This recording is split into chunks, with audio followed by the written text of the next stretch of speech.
There's nothing special. It's fucking Monday morning. So we're talking about shelter halves, which of course makes me think of bivouac and FTX. And I remember during this one field training exercise we had, which is what FTX stands for. We had this new guy in the platoon, and he came. I saw him walking about 50 yards off, and I saw him walking right towards us. And I leaned into everybody, and I went, "Hey, no matter what I say, go with it, guys. Go with it." And they're like, "Oh, okay." And then I said, "New guy's coming." So we're some time. So we got over there, and I like acted like I was just talking about something. I said, "I don't know. I mean, you guys, hey, new guy, hey, your fresh opinion here. Let's get you in on this." So he comes up towards all the whole group, some of the group, and I said, "Okay, we're talking about an incident that may or may not have happened where a guy said he woke up in his shelter half and his battle buddy was gone, and he found that his BDUs were pulled down around his ankles, butt was sore, and he was covered with Vaseline, and he didn't know what to do. So he went and reported it to the senior drill instructor. Now, I'm curious. Here's what happens, okay? So when you do something like that, even though you're probably doing the right thing, you become stigmatized because everybody's going to look at you as a guy who received it, okay? That's the image you're going to have the rest of your time that you're there. Would you speak up and say something, or would you just keep your damn mouth shut? The guy sat there for a second. He goes, "I don't know. I probably wouldn't say anything." And I stood up and I said, "Then I will see you later, buddy." Hey, boss. Your sound is getting a little muffled. Yeah, you sound muffled, buddy. Just let you muffled. Yeah, No, like you Yeah, were that's also kidnapped. that's white noise in the background. So check your mic. Like you were kidnapped and you're in the trunk of a let's go look maybe see a what's dozen going and on. a half. Audio. I'll turn it off. Yeti microphone, and then I will put it back to NVIDIA and see what happens. How does that sound? Same. That's same. Really? Yeah, we can hear you, but it just sounds like you're in the trunk of a car, like Martin said, for sure. Yeah, because the bottom of a pool is Keith Kingdom. That's Keith's location, yeah. Let me move my microphone, see if that helps any. That seems better. Is that any better? Yes. Absolutely. All right. But no, that reminds me of a joke we used to tell in the Marine Corps all the time of, a brand new lieutenant and, the platoon sergeant are sharing a tent during a field exercise, or, lieutenant turns to Gunny and goes, "Gunny, when you sit outside and look at the stars at night, what do you think about? I think about God and, the reason we're all here and, the meaning of the universe." Gunny turns around to him and goes, "Well, sir, I think someone stole our fucking tent." Yep. I like that one. I was told to tell our XO this joke, and she did not find it funny when I told the joke about a first lieutenant XO who just joined this unit, and they were deployed, and they're in the middle of Saudi Arabia, and basically the joke goes like this: meets the new lieutenant meets the first sergeant and says, "Hey, I want to get in good with the soldiers. I want to let them know I'm one of them.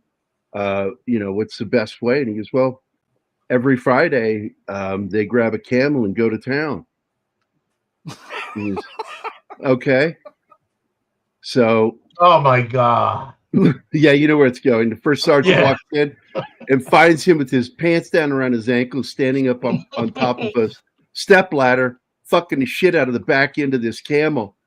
And the sergeant yells, "No, you ride the camel into town." Dude, what the hell? My XO did not find that amusing, not even remotely.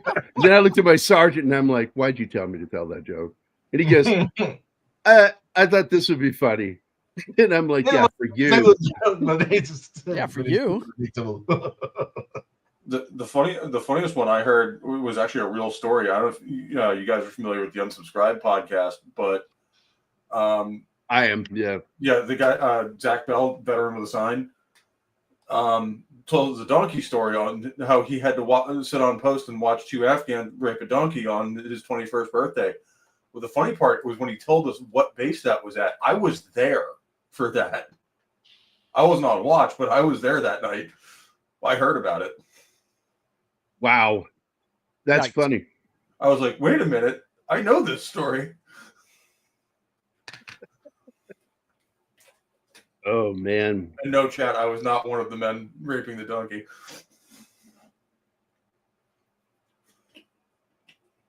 But yeah, that.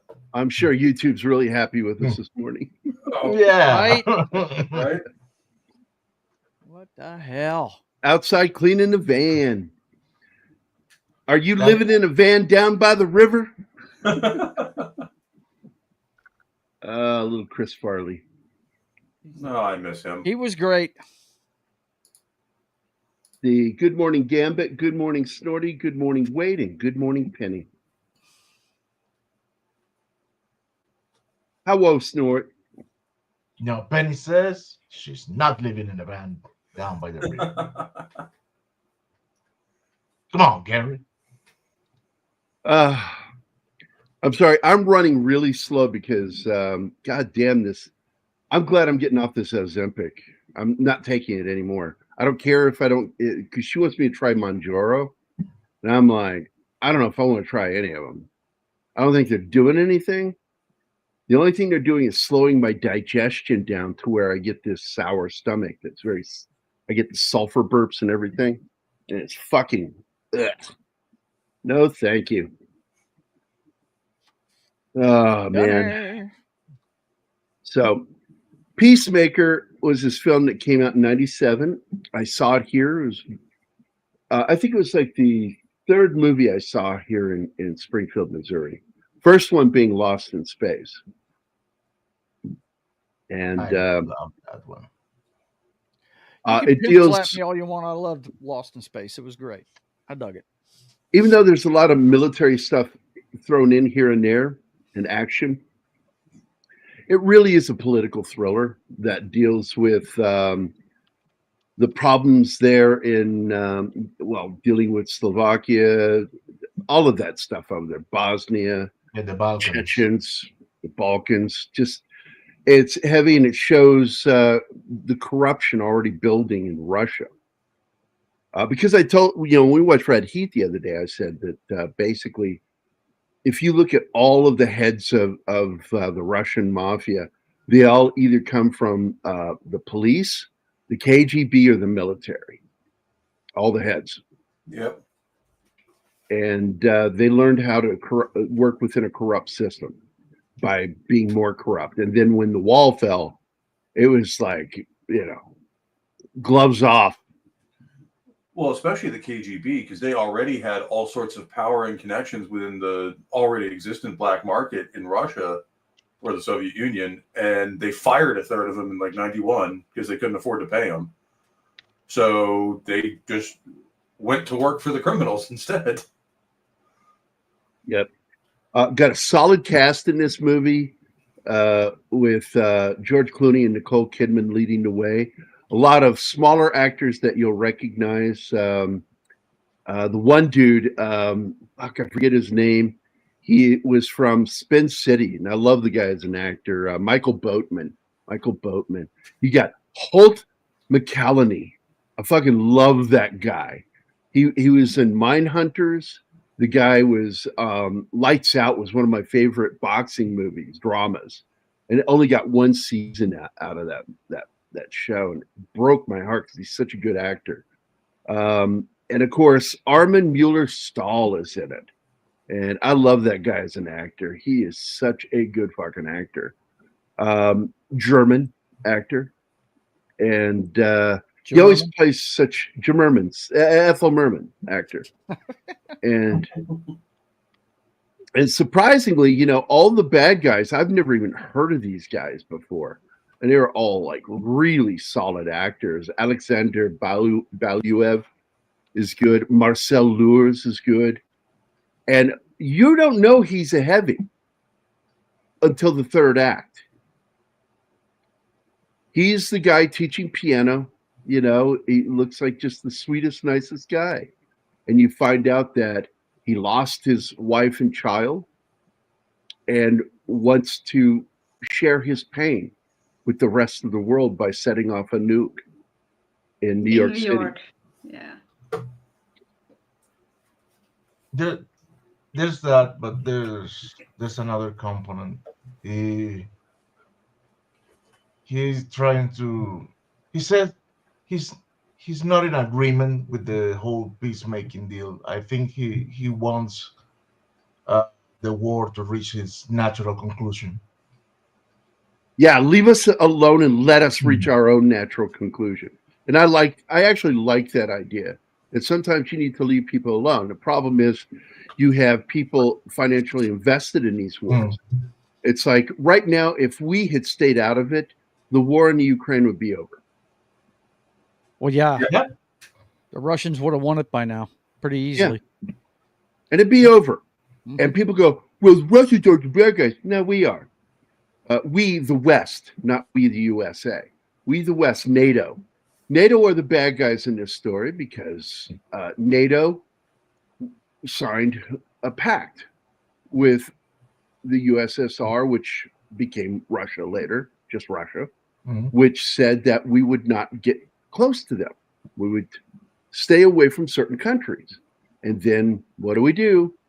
We get involved with those countries. And then all of a sudden it's like Russia goes, we told you to leave it alone. And all of a sudden there's a conflict. Wonder what that was. People have no idea. That's what this is about, that we broke our promise. Although the funny part of that is they went to war in Ukraine to prevent NATO country from bordering them, and that caused Finland to join NATO. Yep, the irony. So now they have a NATO country closer to Moscow than Ukraine. And then people who don't know anything about treaties just fucking like, you get all into it, and it's like, man, you're not listening. Guys, you are all wrong. Let me educate you. Amazon told me in the movie Heads of State that NATO is the good guys. This is true. They are not the good guys. And right now, really, I feel like we need to leave NATO because they are working in opposite of what we think they should be. So the production on this film, it was inspired by an unpublished Vanity Fair article written by journalists Andrew Cockburn and Leslie Redlich Cockburn. I think they're related or married or something. The film marked I'm being an asshole. The film marked the inaugural release from DreamWorks Pictures. George Clooney had initially been set to do a Green Hornet movie at Universal, starring alongside Jason Scott Lee, with Sam Raimi directing. Could you imagine how fucking cool that movie would have been? Anyway, but DreamWorks co-founder Steven Spielberg, the other company, Amblin Television, producer of ER, Clooney opted to sign on with Peacemaker. In retrospect, director Mimi Leder said, quote, I wish they would make more movies like that, end quote. And she also said, I would make them because that's what I'm interested in. It was a very exciting experience to be able to keep the Peacemaker grounded in the real world. We actually shot it in New York, chase sequences first, and we were working at such a high level. We were like, is it too big? But you can't be too big in a chase where you're trying to save the world from a nuke. That is true. It did fairly poorly with critics. And but audiences seem to like it. I liked it. I went to see it. I had problems with it immediately because I was still in the military. I was in the technically what's called the IRR. I was in the reserves, but I wasn't going to drill anymore in '97 because I wasn't attached to anybody here in Missouri, and I hadn't found a unit I wanted to be attached to. So, but I knew my military stuff, and that night vision goggles they use in that movie is just one of the many things that irritates the shit out of me. That whole scene is goofy as fuck. I mean, what's with the laser light show? Yeah, the lasers are only visible to night vision, first of all. Yeah. And the lights on the outside of the fucking night vision, what's the point of that? Yeah. You know, the whole point of that Making is you to a do target. darkness stealth, Hmm. and then you're lighting everything up. It's dramatic visually, but it's bullshit. Still, I like the scene. And what I liked about it was, and I think that it would have worked better for me if they had shown it in trying to simulate night vision. It would have looked cooler. I love the idea that the bullets are firing, and because the lasers are so well fixed that you see them start poking through bullet holes in the train. That idea really seemed cool to me, but they shot it wrong because they were idiots and didn't know better. And I don't know who their military advisor was. It was not Dale Dye, I'll tell you that. But I thought it was so fucking dumb showing the lenses, the outside lenses glowing red. I'm like, first of all, it's not red. It's kind of greenish hue, and it illuminates their faces. And going back to the way they did it with the movie Zero Dark 30, because they weren't allowed to shoot in that country with actual NVGs, they had to do simulated. So what they had were fake night vision goggles that just showed light in their faces. So they were blind doing those scenes and trying to follow their marks in order to not run into each other because they couldn't see each other. They were blinded by the light shining in their eyes to light their faces. Yeah, and it's not just this movie. The whole, visible light laser trope is one of my biggest bugbears with movies. It's just like absolutely same here. It's like tactically that is one of the dumbest things you can do. It's like, yes, you have an idea of where your rifle's pointing. They also know exactly where you are. Yeah, when you're doing red lasers that everybody can see. They know where you're at. Exactly. All they got to do is aim at where the light's coming from. It's really and they know they're being targeted. Whereas one of the things we used to do to mess with each other, especially see if you were paying attention at night, was we'd all aim our lasers at one guy and see if he had his NVGs on because he'd immediately flinch. Yeah, he had them on. I was paying attention. Yeah, Mimi Leader, I got to tell you, she's really good with action scenes. I like Mimi Leader as a director, and it's really funny. She just sort of doesn't do shit anymore. She did 2 big films. She did this movie, and then she did Deep Impact. She worked a lot on ER. That's where she got it's where she broke in. Her directing skills was on ER. And damn good show. I fucking love that show. As a former paramedic, EMT, and nurse, it was like, wow, I loved watching that show. That's a Clooney connection there too, because he started. Well, that's what I was saying is that the reason he left the Paramount film, the Green Hornet film, was because he had that connection with Spielberg, and Spielberg was involved with this movie. So he went to this movie, and there you go with Universal. And it's a good action film. I really do also like the very personal level killing is shown as. That it's not just cold, it's personal. And when Clooney's character's old friend gets murdered right in front of him, he makes it a point to waste some time to walk over and put 3 rounds into this guy that's injured from the car wreck, the one who pulled the trigger killing his friend. And I just fucking love that. Great action sequences, by the way. And Car chases. That's a very realistic thing too. Oh no, I'm gonna make sure you don't make it. You don't come back. You are not coming back. Like some of your friends might. I'm gonna make damn sure you're not one of them. Yep. Hello, Good morning, Emmanuel. Emmanuel. So, Peacemaker is just one of those fun films, and I do kind of it makes me sad that we didn't get more from Mimi Leader than just those two movies. I mean, she's still working in the industry, but that's it. That's all we ever got from her. So I will get into the reception of this film. On the review aggregator website, Rotten Tomatoes, 49% of 41 critics. So that's not good. With an average rating of 6 out of 10 on Metacritic. And it's the same thing over on IMDb. So the audiences tend to like it better. Janet Maslin of the New York Times gave praise to Clooney and Kidman for portraying a charming rogue and expressing, quote, womanly professionalism as fierce, hostile sternness, end quote, in their respective roles, and Leader's direction of the movie's action set pieces, highlighting the Manhattan climax for having, quote, crisp economy and furious energy, end quote, throughout the scene. Mark Savlov of the Austin Chronicle said that despite the ever-present plot holes, and I think people use the word plot hole and don't know what it fucking means. Yeah. Well, something in that story just didn't make sense to me. Well, maybe it will if you really understand the story. If you really delve into it, it's not a plot hole because you didn't fucking understand it. Oh man, it just annoys the hell out of me. I thought Ebert liked this one. I'm looking for Ebert's response. You know, I have a theory.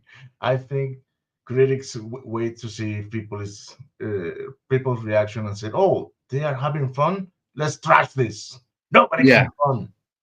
Roger Ebert, there it is, commended the technical credits and both Clooney and Kidman for expertly fulfilling their roles, but felt the rest of the film was filled with retreaded and off-the-shelf thriller cliches, and concluded with the bomb, hey, you know what? I guess he forgets the first rule of writing. Don't worry about it being like something else. It's, there's nothing new under the sun. There's no such thing as an original story. There's just original ways of telling it.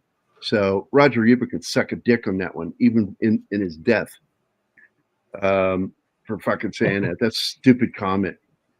And I knew him at the time. I knew him at that time, but I'd already left Illinois, so I didn't go have lunches with him anymore. I would have said something to him. I like the Russian aspect of this, that you think that this is like a Russian military thing. No. This is absolutely organized by people wanting money. It's greed. Pure greed.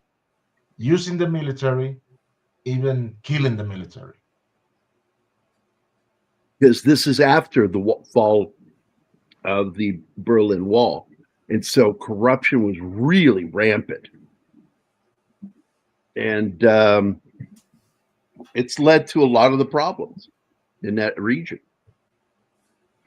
Organized crime. And especially I like the line. Especially what's that? Especially a lot of the Warsaw Pact countries that weren't the Soviet Union directly, they basically depended on the Soviets to subsidize their economy. So now Russia's broke. It's like, well, sorry guys, you're on your own. Yeah. Yeah, I like this scene. Something's up. Something's up. And you're like, what's going to happen here? Something's about to happen. Oh, by the way, guys, last night I had this juvenile recluse come walking around right in front of me, right behind my computer. I'm like, looked at him, he stopped, and it's like he said, hey, what's up? And I'm like, hey, you shouldn't be there. And he goes, oh, I'm just going out for a leisurely walk. And I went, yeah, that's your fuck up. And I killed the fucking shit out of him.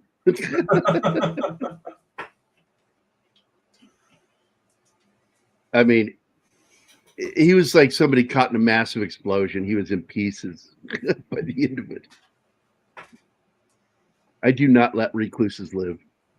Wolf spiders, I leave them alone. They're good guys. They eat recluses. But I think the cats have gotten lazy here in the house. And they're not doing their job. I watched one the other day. Two of the cats are in the bathroom. There's this fucking big-ass slow fly moving around, and they're watching it. Just watching it.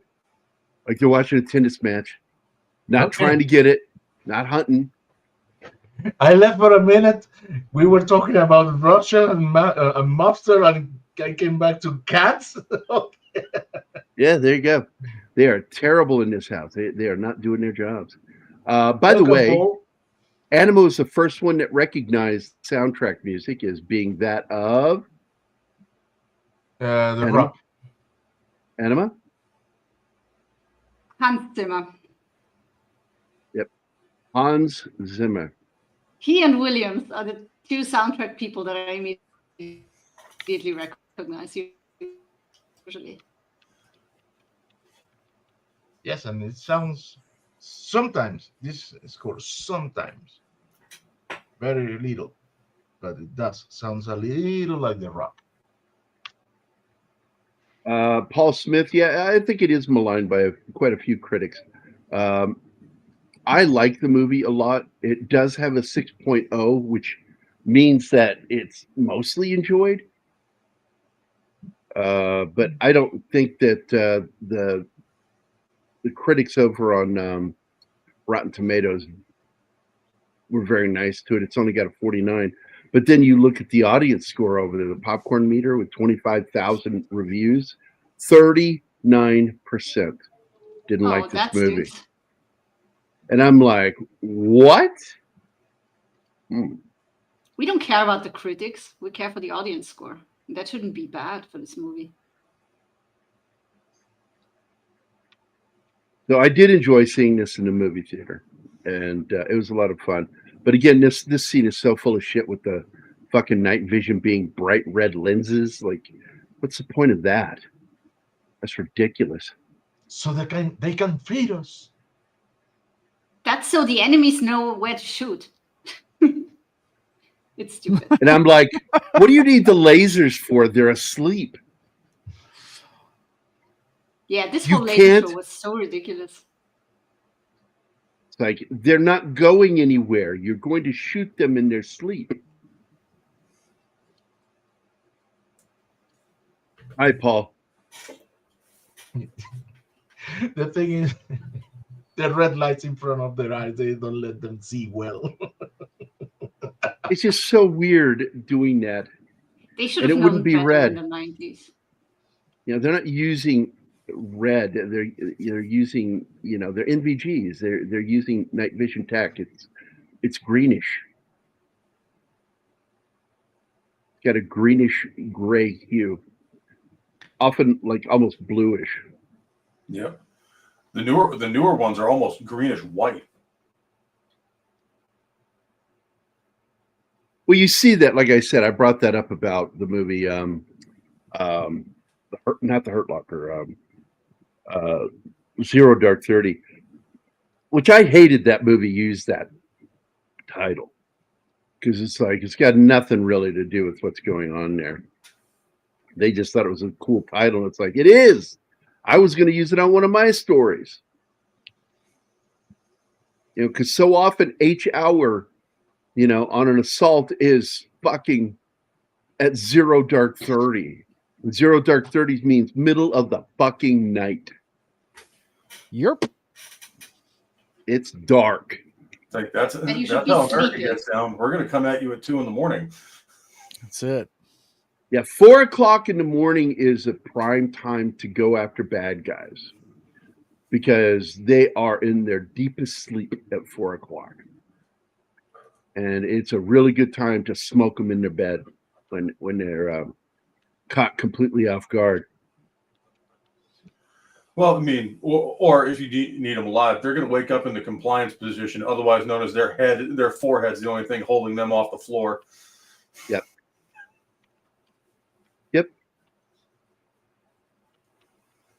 So I do like the callousness at which Clooney's character does his work when he's working.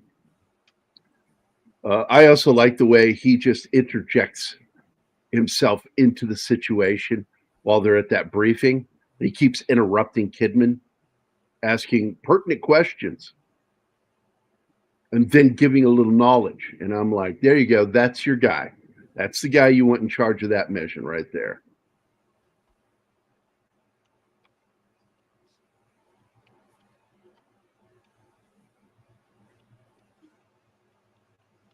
It could have been that Gambit. It was also, Ebert, and I poked fun at him for it in person, for some of his politically driven critiques.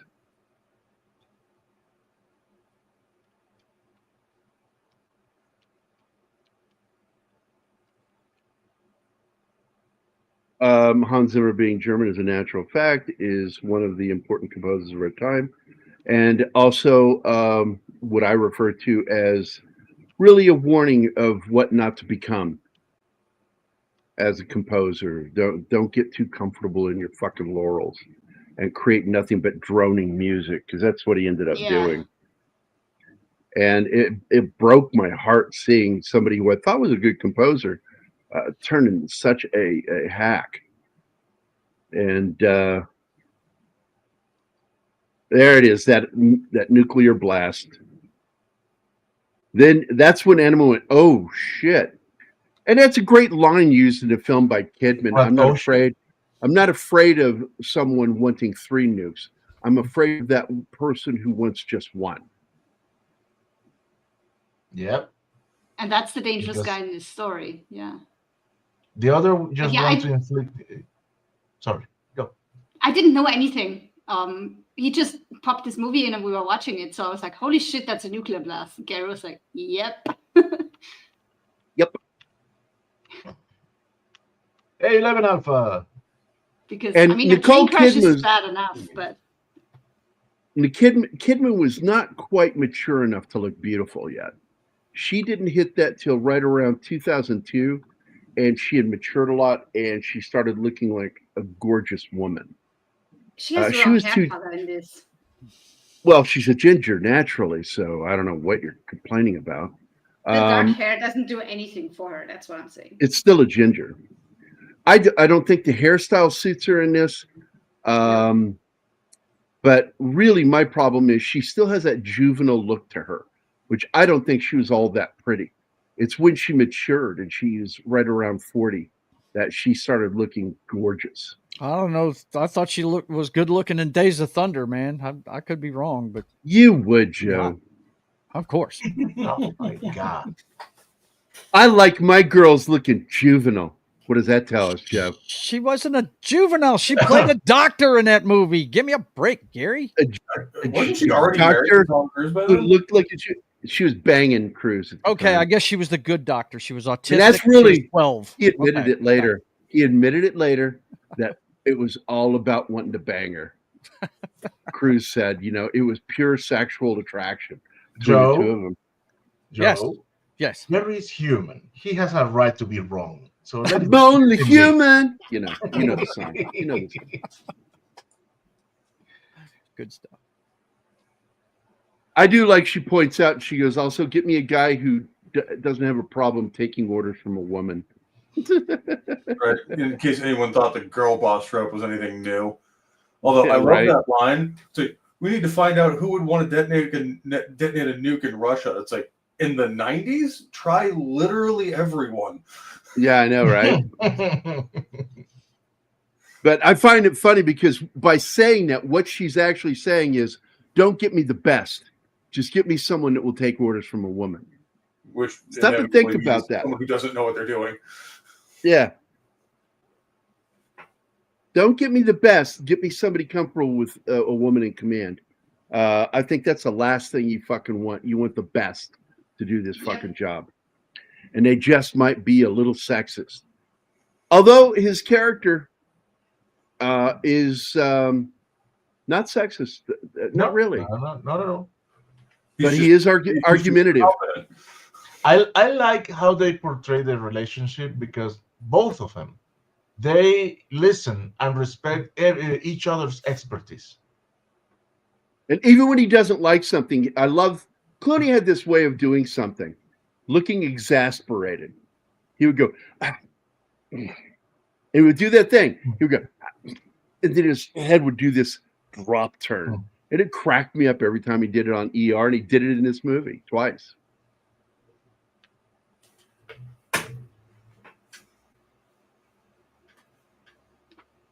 I like the dedication he brought to this. He learned stunt driving and he learned how to rope down from a helicopter. He did almost all. Yeah, he fast ropes. That's impressive. He actually fast ropes in a way that borderlines Australian rappelling, because he just dropped straight down onto that fucking truck, and that was badass. Yeah, those Australian guys that go face first are crazy. I that would scare. Yeah, the we shit learned out it of while me. I was in my sergeant, Tom Parker. Why would you go face first? It's during an faster. Ask them. I don't know. It's faster. You run down the fucking side of a cliff or building. You're running down it. And I was terrified because I'd repelled, because I'm a repellent person. I'd repelled since I was a teenager, the traditional way. And then when I'm in the Army, Tom goes, okay, who wants to learn some Australian rappelling? And my woman and I are the only ones that raised our hands. Like, yeah. And I looked over and I'm like, Alicia, you want to learn? Okay. We're all in. So we went over with him with a couple other people and we did it. And I was like, holy shit, that's terrifying. Going over a cliff face first.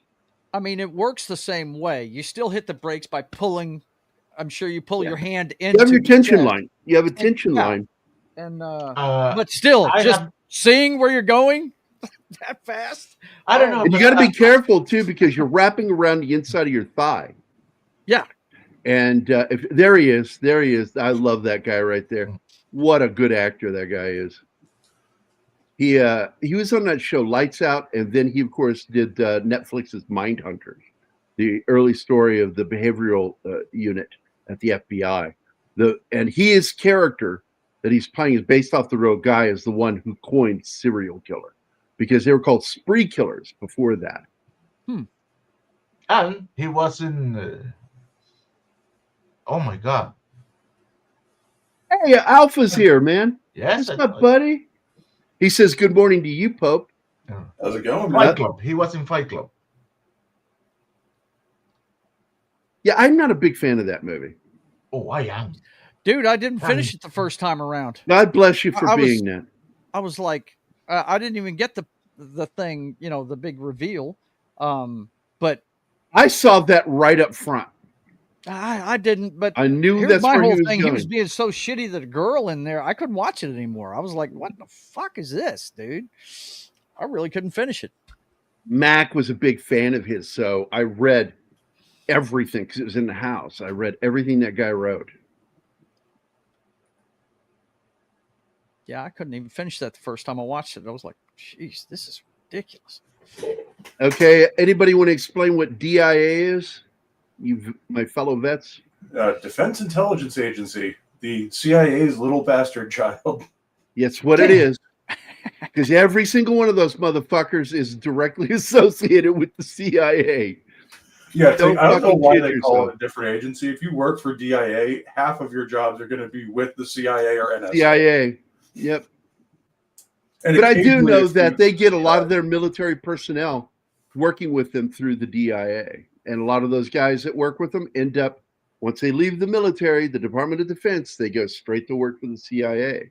And that's what you see in the movie 13 Hours. All of those guys are former military that met operatives and agents and started working for the CIA directly for their security teams.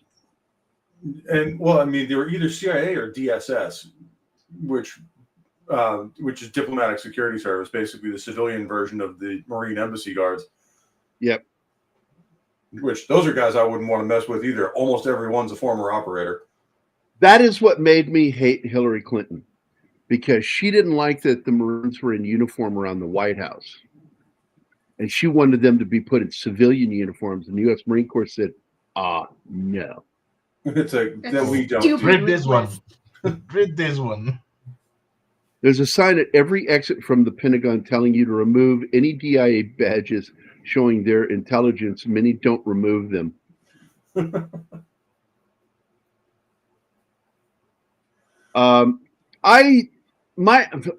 I'm not going to get into my review of that movie. I enjoyed parts of it, but I consider it extremely predictable. I didn't like the movie for that reason.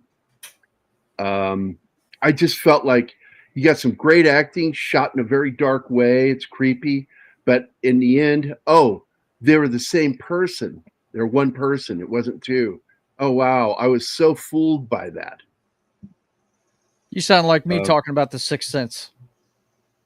Well, I knew that one too. Yeah, me too. I leaned over to my boss right when he went up to the basement and tried to open the door, and I noticed how they shot it. Mm-hmm. That they did an extreme close up, and I'm like, I leaned over to Craig and I went, "He's dead. He died. He's a ghost." Yeah. And he goes, "You don't know that," and I'm like, "I'm telling you that." That's what you show. $5. My boss was like, "How do you know that?" I said, "Well, I'm kind of a writer, and I understand tropes, and I understand what Shamalama Ding Dong is doing, you know." You call him the same thing I do. Yeah, Shamalama Ding Dong. One of the only ones that really caught me like that was Basic. I like that movie, Basic, but yeah, it was kind of predictable. It was, but at the same time, like I love the fact that, like, you know, not to spoil a movie that came out in 93, but I love the fact that literally everything they said in that movie never happened, except one thing, and they used it to get one guy. That's kind of cool, Alpha. Look at that. Okay. Look, man, I've only knowingly met one spook in my life, and it was funny because he just showed up. We were out on temporary duty, and we went down to a little country south of us. You didn't even have to have a passport to go there, much less getting Q security or any of that shit. We went down there. Our unit went down to protect a road crew while the other unit took a break. That's all it was. We went down there and we protected this American road crew building a highway in this country to the capital. And they were still dealing with fucking communists down there in this Central American country. And I'm like, really? Like, I thought we pretty much smoked those guys. Really? Like, no, they're still down here fucking doing shit. And I saw a little bit of their handiwork. We didn't have a run-in with them, but we saw their handiwork with some farmers that had supplied food and water to Americans. And we found them hogtied and bloated in a dry creek bed. And they'd been executed. And their bodies are just like horrifying. It looked like something from a horror movie. And but while we're there, I remember having to tell everybody, don't touch anything. If you want to sit, make sure you sit in a low grass area, hopefully closer to the road, and sit back to back. Do not lean against anything unless it's your vehicle. But even then, be careful. Lean against each other. That's the safest way to go. Don't touch any plants. Don't touch any of the indigenous life here. 70% of it has, if it's not venomous, it's got toxins on it. The trees, too. There's plants down there that had toxins on it that if you got on your uniform, washing your clothes later could fucking kill you. So just stay the fuck away from anything from here, unless it's a human. And then avoid them, too. And so we're down there. And we stopped for some chow. A helicopter came in and brought us some hot chow, some cooks. And they were cooking us some food. And I turned to my left, and out of this little low jungle, it's not like this tall jungle, it's a low jungle. Out of the jungle, this guy and this little Indian dude come walking out of the jungle. He's wearing black. And He comes walking up and he's like talking to my sergeant and my XO. Is it okay if my guide and I have some chat with you guys? He's fully American, obviously. Doesn't show any ID. We let him eat. And I kept asking my sergeant, like, who is this guy? And he says, you have officially met your first spook. And he played some poker with us. And then he wandered right back off into the jungle. Wow. When he was done, him and his buddy. Wow. No, nothing interesting was said or done. Just had some chow together, played some poker, and then he left. Gone like the wind, like Colonel Flagg in MASH. Yep. Yeah, that's what Colonel Flagg. I fucking love that character so much. And I got so excited when he got the regular role as the commanding officer on the show Project UFO. Yeah. Look, guys, I got to go. You guys enjoy talking Peacemaker? I kind of like the one with Robert Davi and Robert Forster better about the alien cop chasing down the alien. No. That one's good, but this is better. Yeah, I'm just saying. What was that called? It was called Peacemaker. Peace. Not the Peacemaker. It was called Peacemaker. Yeah. Peacemaker. Mm-hmm. It's a guilty pleasure of mine. I love that movie. Yes, I love it. But anyway, you guys take care. I will see you buddy. next time. Bye. Later, Joe. Bye, Joe. So I paused here for a second because I love the piano work in this. Yes. And again, like I showed you, it shows what a kind, gentle person he is. You get to see this guy all the way up to the third act being this clearly broken or sad man. And but he's teaching piano and he's so kind and gentle to his students. And I got to tell you something. I've heard so many nightmare stories of piano teachers that I'm like, that's really not normal. I guess to have someone that's a nice piano teacher. Well, one thing that goes with all instrument teachers, never go for the Russians. They are evil. Never pick a Russian music teacher. Now, I'm talking from experience here. That's Armin Mueller-Stahl. He's a very good German actor. I love this guy. Now, this is supposed to be Austria, but it's not. Yeah, I could tell right away because the streetlights give it away. They did such a great job. Like they put the dumpsters that we have here in Vienna. They hang flags. They really nailed it. Having Bratislava look like Vienna. What they couldn't change were the streetlights. So, yeah. I'm assuming they use sodium lights there, where they shot this. Probably. And they give off a real yellow hue at night. I'm not a big fan of sodium lights. Everything looks weird and creepy.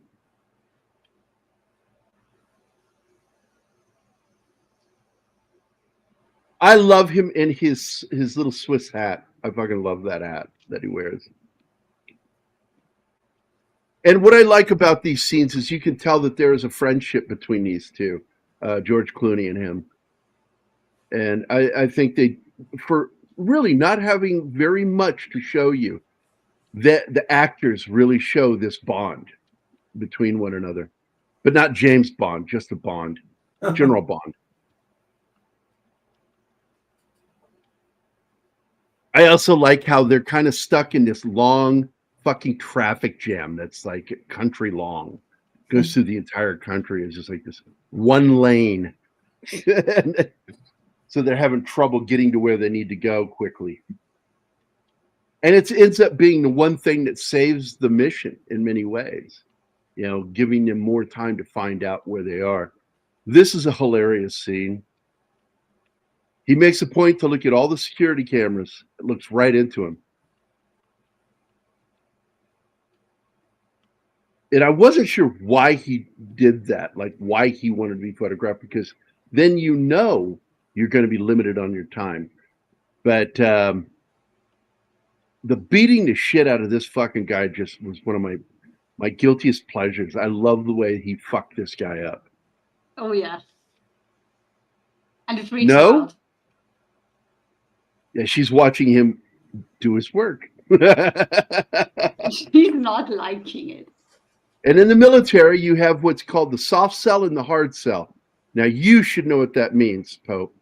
Well, yeah, because I was part of the hard sell version of it. Of here's why you should have done what the man in the suit told you, because now that guy, you see that guy that gave you the Coca-Cola and the cigarette? That was your friend. Yeah. I'm not. I'm going to fuck you up because you didn't give him the information. I don't know if you guys know this, but they recruit the embassy guards out of the infantry. Some of us right away, and then some of us later on in their careers. So it's like you get kind of both sides of the diplomacy scale when you're in the O3s, because you're just like, well, that's why you should have done what the man in the tie told you, because now I'm here and you're going to be really sad about that in a minute. Yeah. The thing that's funny is, that all these fucking politicians, like, Hillary Clinton in particular, sees them as his door monkeys. She thinks that they're there just to open the doors and salute, and that's it. No, well, they're there to open doors, just sometimes not in a nice way. My favorite was recently. I saw that. I say recently, it's like about 5 months ago. I saw this video of this Marine having one of those nope moments there at the White House when lightning struck close to him, and very professional, stepped out, did an about face, opened that door, and walked the fuck inside after that lightning hit. He's just like did it in an orderly military fashion, but he was like, I am not fucking staying out here. I'm going to guard from inside this door. Yeah, that's one of those. Not today. Not today. See, he gets the fucking duct tape, and we used to call that high-speed tape because you would have to fucking use it really quick, and it made a roar sound. Yep. If you're good at doing speed tape in the military, it made a roaring sound, and I love that shit. So he's already beat the shit out of him a little bit. Now he's going to threaten him. I love this one. He says, is this your tennis arm? And he puts the barrel of the silenced pistol up to the elbow.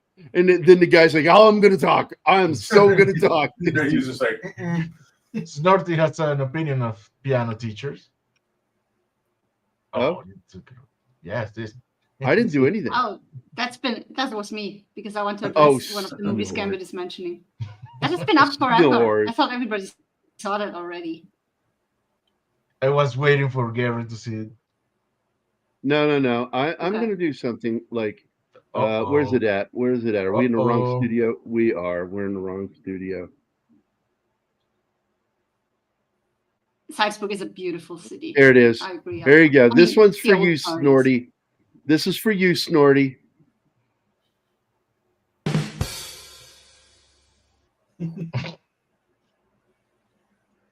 There you go. Night on Earth is a movie that I've been wanting to watch with Gerry for ages. My mom loved that movie. She had the DVD. Show that this car is armored. So it's really fucking cool.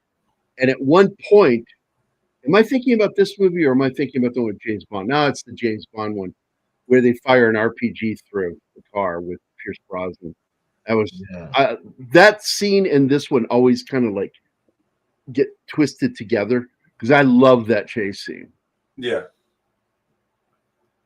He was an embassy guard in Athens in the 60s. He was about 6'5". The Corps wanted to use him on recruiting posters at the time. Yeah, that MSG tends to recruit guys who are extremely tall, very big, and look like they were assembled in a factory somewhere. What we used to refer to as a sausage neck, to where the head and neck look like they're one, and it looks like you're looking at a sausage. See, I used to refer to them as Cardassians because, the neck just kind of builds into the shoulders. Well, I fought this one guy. He was Army Ranger. No, he was Marine. And he's the guy I broke my wrist on. And I hit him the hardest I'd ever hit a human being because he terrified me. He had no neck. It was shoulders and head and just a massive muscle. And I'm like, and I kept looking at my manager going, like, we're in the same weight division? Like, are you sure? Because that guy looks like he outweighs me by 40, 60 pounds. And it's all muscle. and I fucking did a bolo punch on this guy and broke my wrist. And his reaction to my power punch, and that was it. He snorted and he came right back at me, and I was like, "Fuck." Yeah, that's when you know you're screwed. Is when you sucker punch someone and they don't go down. It's just like, uh-oh. Yeah. And I broke my wrist. And I told my manager, it's only 3 rounds. It's Golden Glove. And so I told him, don't take my glove off. If it does, my wrist will swell up. I'm not going to hit him with my right anymore. I'm just going to fake with my right and jab and hook and dance my fucking ass off. And that guy narrowly touched me that fight because I just danced using the ropes, bounce away from him. And every single time I bounced away from him, I do a power hook as I'm doing it. And then I just move away. Like, we're not dancing today. Nope, not you and me. I'm dancing with myself. I'll never This is a great chase scene. I love this fight scene. Yeah, this one's a good one. That's some amazing driving he's doing there. And Clooney learned a lot of cool little things in this. You know, I thought this was so awesome. Clooney was headed into the right direction, being a cool actor, but he had to get political. And he did that early in the 2000s, getting political. And I'm like, fuck, man, you ruined everything. Yeah, I'm not a soldier, but I once played one in a movie. Because he was one of those actors that, like, I'm not a doctor, but I played one on television. Yeah. So he got to play soldier, and that's what it is. They get to play soldier. And he did a fairly good job, at least in this one. Past that, I lost a lot of respect for him. And I wasn't even technically conservative at the time. I was more close to libertarian liberal. Well, the line between libertarian and liberal was always pretty porous because most of the philosophy is the same, just the economic side's different. And then, you know, you kind of move back and forth between them. But a lot of the actors in this era was just like, oh, you're one of those people. Got it. Absolutely. I liked that movie GoldenEye a lot. We're going to be doing it on one of the Saturdays. We've already got it scheduled. Yeah, and we're going to be doing a lot of Bond movies. Nice. Yeah, I noticed, and I want to denounce that. Pop Culture Minefield is trying to get me to resign by submitting me to reviewing all the Bond's movies that they know I don't like. So I'm going to start a union of one. What the fuck is wrong with you? Why you don't like Sean Connery? You don't like Roger Moore? You don't like Timothy Dalton? You don't like Pierce Brosnan? I like the actors. I don't like the Bond franchise. You're weird. And like that, he was fired. Yeah. I will never fire you, Martin. You're too valuable as a friend. I know you will never fire me. That's why you're pressuring me to quit.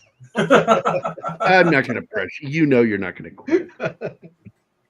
You cannot be fired, Martin, because you I stuck with like hanging out with us as much as we like hanging out with you.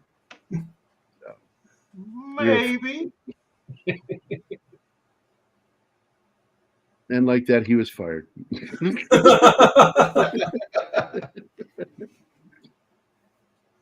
like, oh, where'd Martin go? As a single gunshot goes off in the background.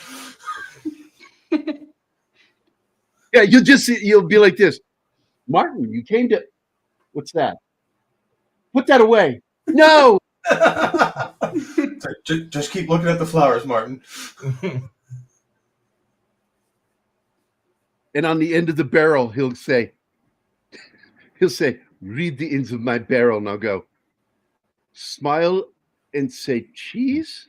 No, wait for the flash. Wait for the flash. That was still one of the best photos I've ever seen from the Iraq War, where the guy had a 50 cal with the gun shield, and with an arrow pointing to it says Iraqi photos. Look here, smile, wait for flash. Snortapupus, you played a doctor or ate a doctor? Wait a minute. What's this? I missed some stuff here. His cloud of smoke is still floating across the country. What are we talking about here? What did I miss? Clooney, probably. Yeah. Oh, okay, yeah. And they were making fun of him for having dark hair, but was required for the play he's doing. So I'm like, don't make fun of him for that. That's not something he did for publicity. He did that for a role he's playing. But everybody was like making fun of he had darkened his hair, and I'm like, he didn't do that for the press conference. He did that for a role. Jesus Christ. Yeah, if you can read this, you are too close. I like this one. I used to have a button that had really small print on it that I wore, and it said, "Nosy motherfucker, aren't you?"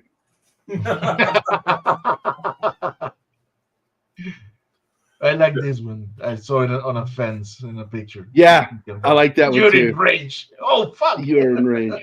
I love the one. My buddy actually got yelled at for it and had to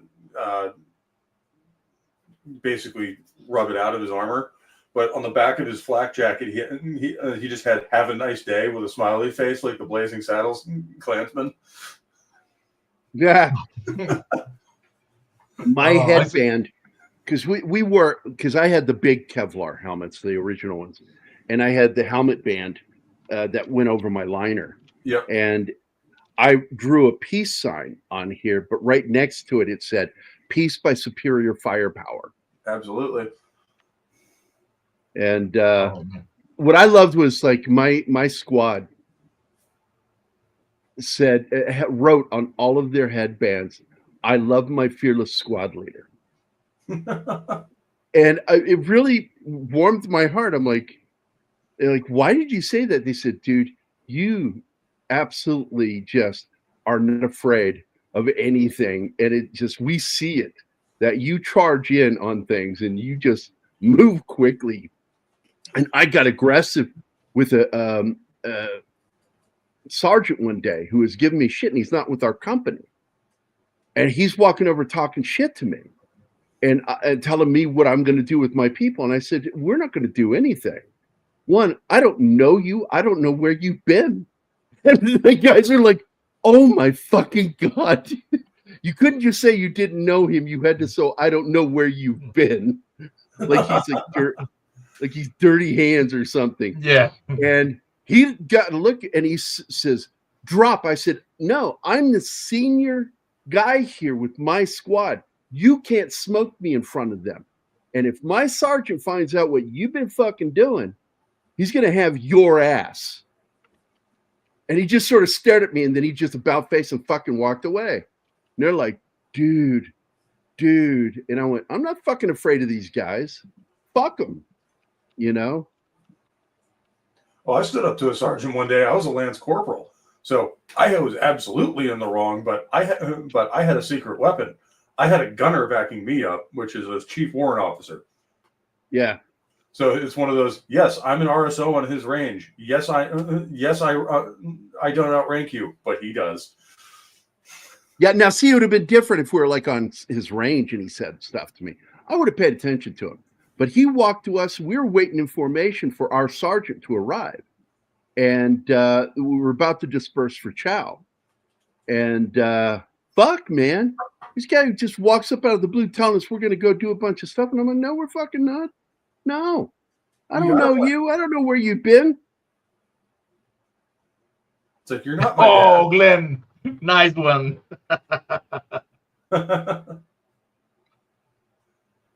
Yes, Glenn is, I know he's somehow related to Ian.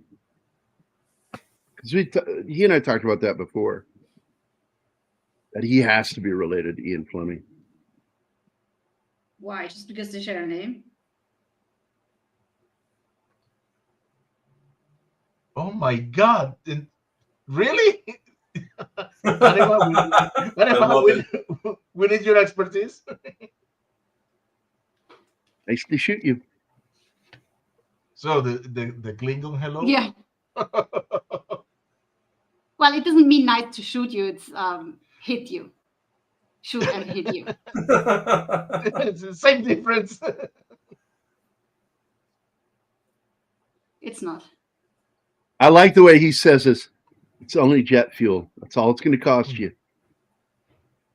and she goes ahead and approves it. She's not. And of course, like I said, though.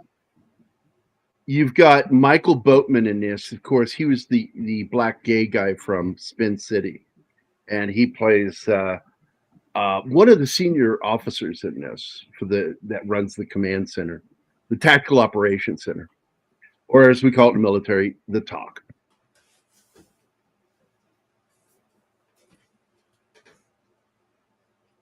It always cracks me up when you see people saying things in movies that in military guys saying the full words on things that you would never use in the military. And we need to head out to the forward observation base. It's like, you mean the FOB? Yeah. the way we referred to it was our company COC, which is where our LT usually was. When he wasn't out with us, we used to piss him off by referring to it as the ODC, and we never told him what it meant.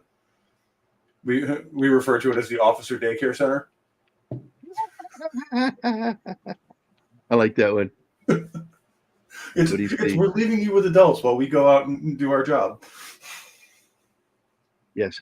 Okay, you kneel down like a child.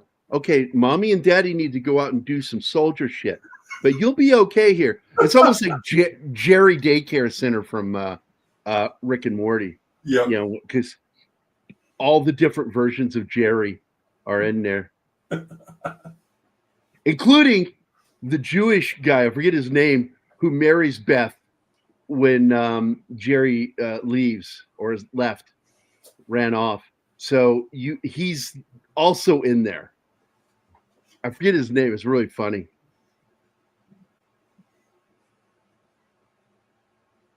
Dich kennen zu lernen. Yeah.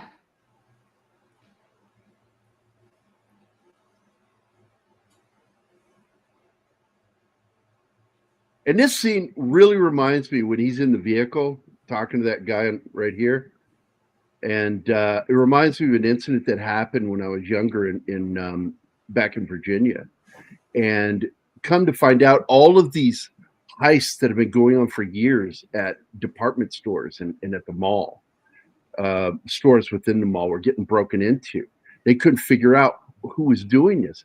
It was off-duty cops doing it.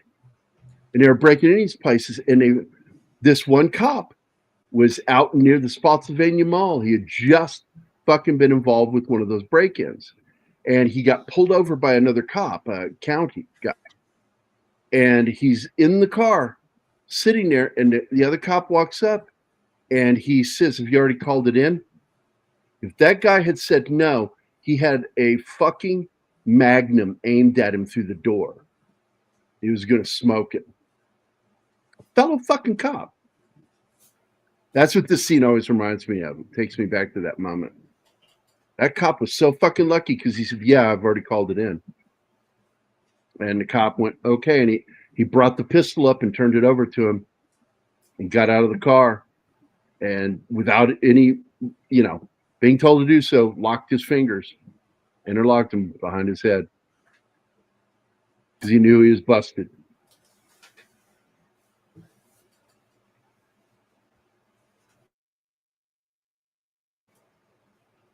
So you get everything kind of slowly foreshadowed to you that they have to figure out, that they're going to take that nuke to New York.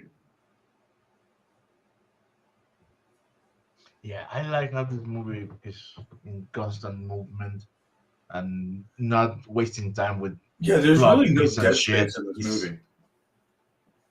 From the beginning, they are making a robbery.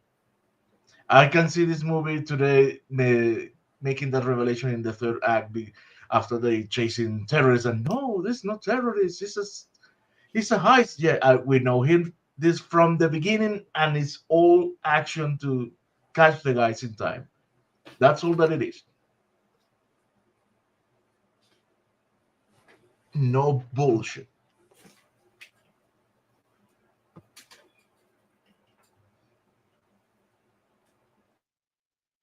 And she looks gorgeous. I'm sorry. This is what I just took a chug of. Oof. Telling you, my stomach, man. I ate 2 eggs too many last night because it's like 1 o'clock in the morning, and I decided to have some hard-boiled eggs, and I could have put them back, but I just hate walking out there when they're asleep because the kittens are in the bedroom. So Brad and Lauren have been sleeping in, because they don't feel they're big enough yet to defend themselves with the adult cats. So they protect them in the room. I keep asking them, I said, you guys got to recover your bedroom, man. But they will eventually. This is a really cool action scene, and you see the kid with the nuke jump out and wander off. He's nondescript, Just looks like your average fucking young man. But I wanted to go back to this because it's funny. Kids, mommy and daddy will be back in a couple of hours. We got to smoke some bad guys. Right? It's just like, you be good for the captain, LT. We'll be back later. Yeah, I wrote some dialogue last night in Vindicated where I needed to show before this big fucking fight scene that even John asks, like, have I bitten off more than I could chew here? He's about to take on 18 fucking Russian mercs. And it's like, by himself. And he says, nobody else is going to protect these people. If I fucking bug out, they're just going to sell them. They're just going to sell them, and they'll be lost in time to the human trafficking, the sex trade. And he's like, I'm the only thing. That doesn't mean you're not going to ask yourself in the middle of that fight of, this one might be it. Yeah, he's sitting there, and then he ends up like going, all I got going for me is my willingness to moronically throw myself into things that just, and then he's like, but I also am very comfortable killing. And he says, so... Oh, and then the next line he throws out is like something about, I'm not going to tell you exactly what he says, but it's like, and I have never wanted to kill anybody more than I want to fucking smoke these mercs right now because he hates them. He knows what they're doing. They're working for the bad guys, which makes them bad guys. They're no longer fellow soldiers. These guys are villains in his book. And I don't know if Anima liked what I wrote. But he says, I want to hurt them. I want to hurt them so bad their forefathers feel it. Yeah. And it's like, it kind of reminds me of that time I told Zoe, I said, I will hit you so hard, it'll kill my grandchildren. She was like 4 years old. She didn't know what the fuck that meant. She goes to kindergarten and says it to some other boy. And I'm like, baby, he's not related to you. That makes no sense when you say that to somebody else, but it's funny that you said that to another 4-year-old. I'll hit you so hard it'll kill my grandchildren. That was Catholic school too, by the way. So great.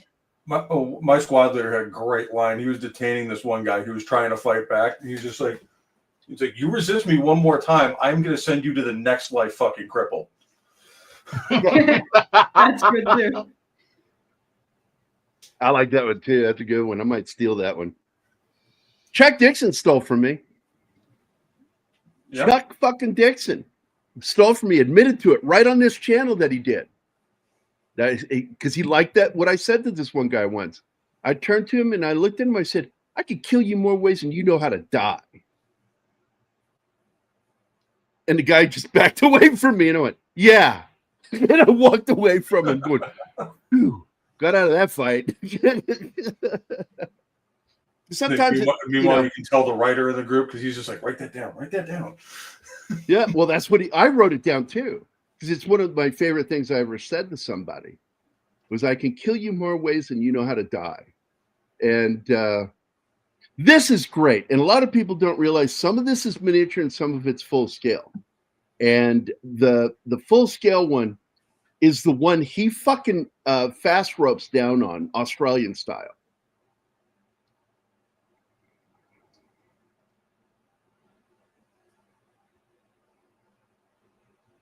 Great action scene.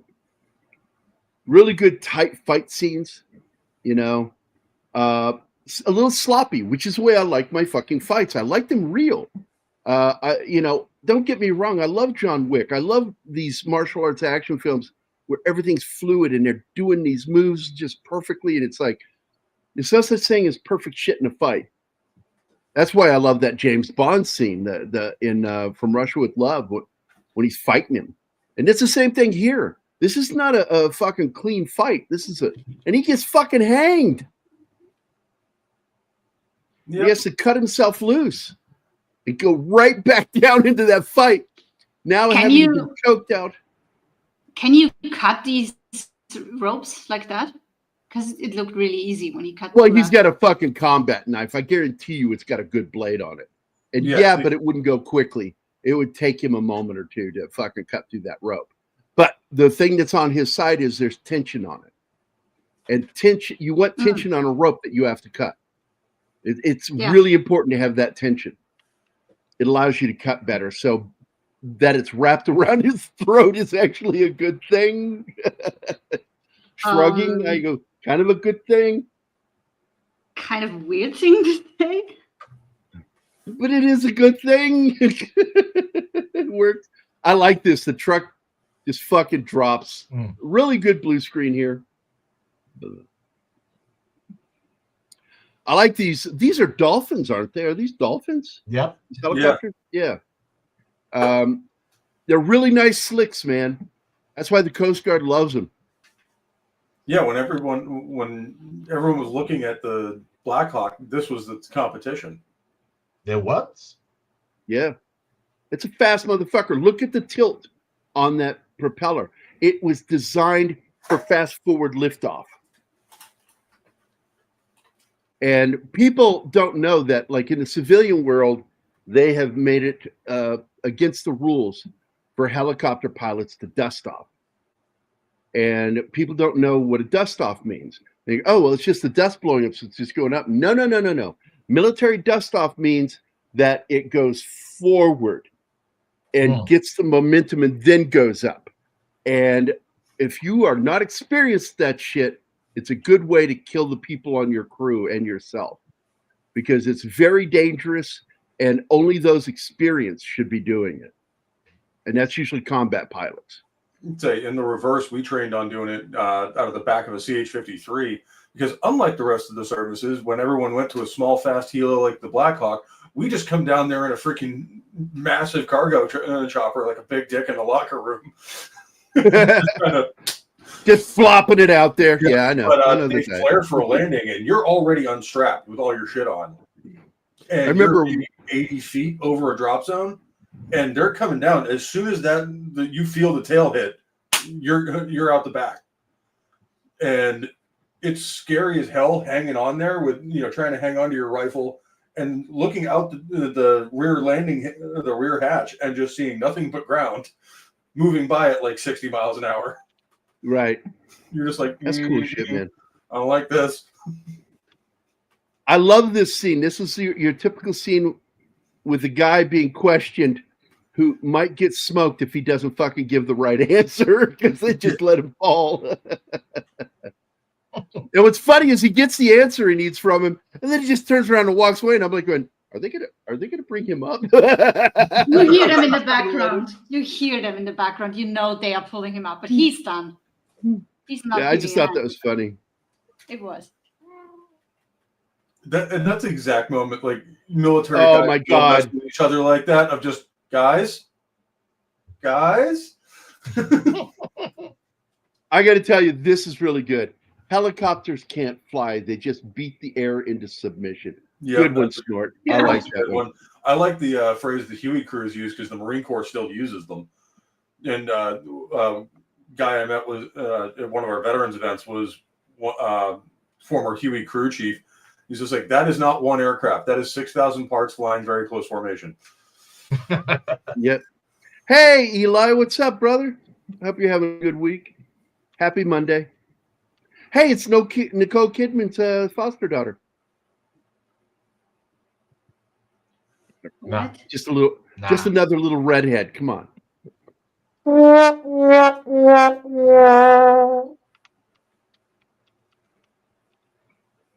I'm going to get Trump saying you're fired and put that on there.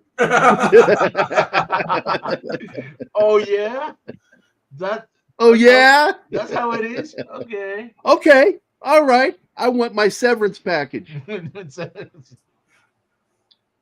Don't tell that to Gerry. You'll get it. Where? No. Oh, I cannot change studios. Oh, but put us please on. What do you need to do? You know, the thing. Back to Military Monday. Okay, there we go. Let me see if I can. Oh, it's not here.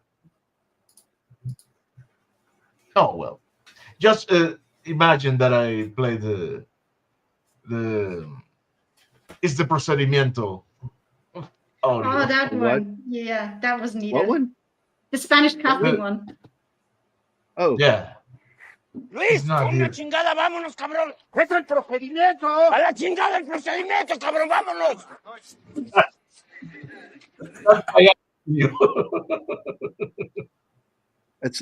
That's Martin. Hey, there, but right there in this image right here, swear to God, that looks like Craig Ferguson to me. A little bit, yeah. Fucking Craigie Ferg or Craigie Fergie. Fucking love Craig Ferguson. And by the way, fans are pushing for him to be brought back. Do you remember 2 years ago they announced that he was coming back and then coif, and then all of a sudden it went silent. Now we've got a real good chance because they're pushing the network to bring him back, CBS. And I don't think he'll go to work for CBS. After what they did to him, because he was supposed to take over for David Letterman. David Letterman left that as his marching orders, but CBS didn't have to obey. It's like, you don't decide, we decide. You can suggest. And they said no, and Craig says, really? Well, I'm going to leave my show too. And they're like, we're happy with that. We'll replace you. So, and what did they do? They killed fucking late night. They got this fucking moronic, half-talented fucking limey prick doing Craig's show. And then they got this guy with a fucking half ear fucked up mutation. He calls himself Colbert. No, it's Colbert, you fucking idiot. It's what his name is. It's Colbert. Colbert. Wow. He's so unfunny. I didn't like him when he was doing the fake news. He was my least favorite. Steve Carell was the funniest fake journalist they had on that show. I always liked Rob Riggle too because he had a pretty good sense of humor. Rob Riggle's funny too because he's a fucking Marine. Yeah, and he just likes to fuck with people for his own amusement. Yep. I'll bite your dick off. Like what? I also liked that. That's like half of our humor. Just like, the hell did he just say? Yeah. Put that anywhere near my mouth, motherfucker. I'll bite it off. It's like, what did he just say? And also, like all the guys who know Marines, it's like, I'm pretty sure he's kidding, but don't bet on it. Don't bet on it. By the way, Dead Calm is a creepy fucking movie, dude. That is, yeah. Sam Neill, Billy Zane actually doing something that he was good in, and Nicole Kidman. And that's a fucking creepy Hitchcockian thriller. I like that movie a lot. But I also like there's this slow connection. It's not really like there's no looks, there's no glances. There's just this slow building relationship between these two. And there's no kissy. There's just clearly a connection between these two. And that's how the movie is with them clearly allowing that connection to take place now that we're not doing our jobs. Yeah. George Clooney's character, like, I want to fuck the life out of you.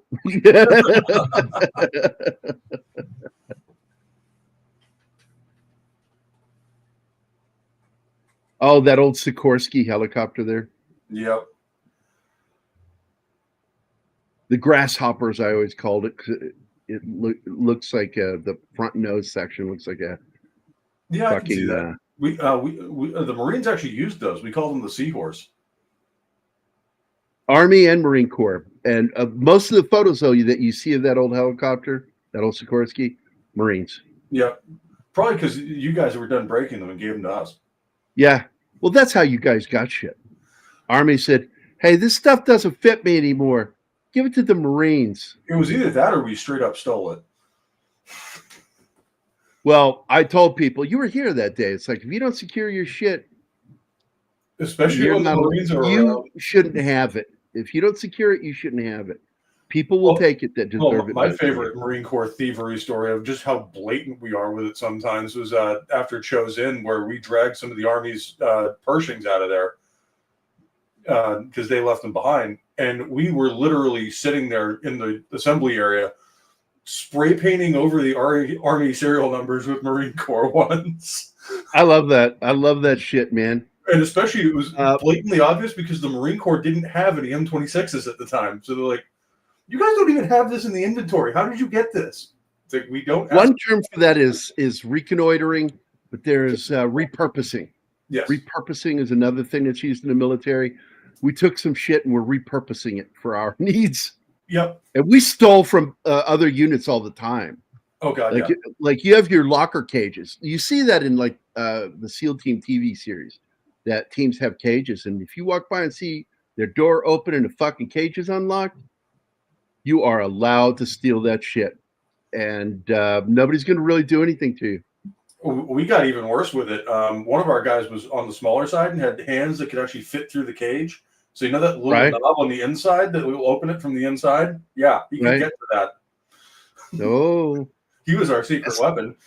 That's dirty. That's the same thing that my siblings did with me, because I fit through the dog door on my grandmother's house, and she would lock us out. We weren't allowed to go in the house until she got home. And they'd put me through the dog door, and I'd go unlock the door so they could come in. We'd eat all of her food, and then they'd go back outside, and then I'd crawl, lock the door, and go through the dog door and act like we were never in there. And Grandma's like, "Where's all my food going? Who ate all my Nilla wafers?" Dude, the shit that they made me do because I was always the tiny one.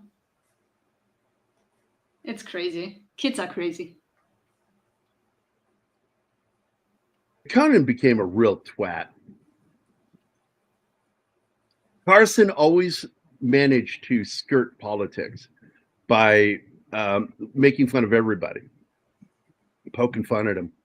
And he gave that advice to anybody that's going to work late night. If you want to woo your audience, make them all happy. Make them all laugh. They forgot how to do that, dude.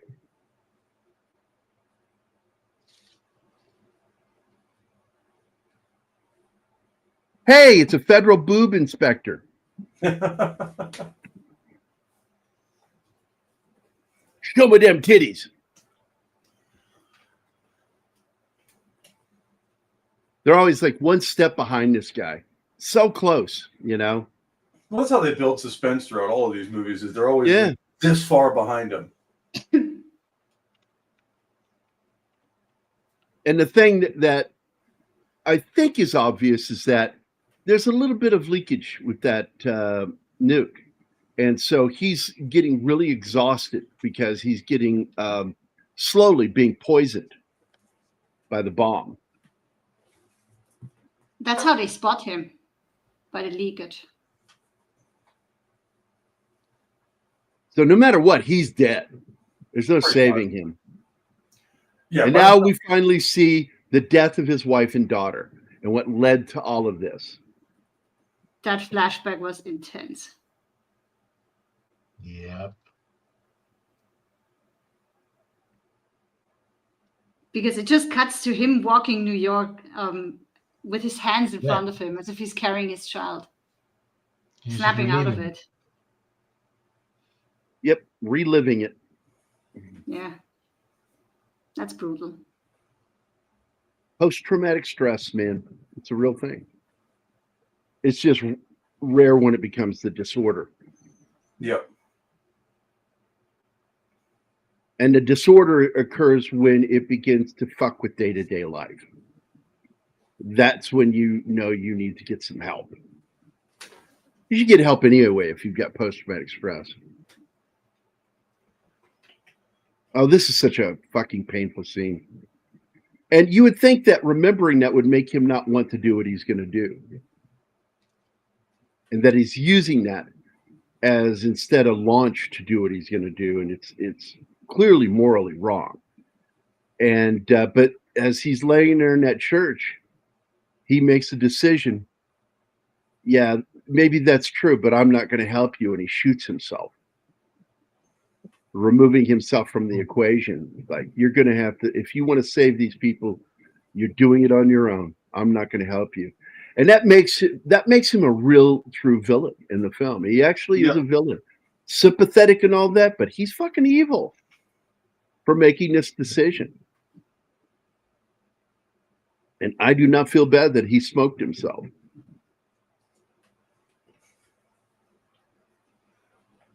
Hey, we don't have time for New York Sky tours. Get down here. But the city's so pretty up here. Anyway.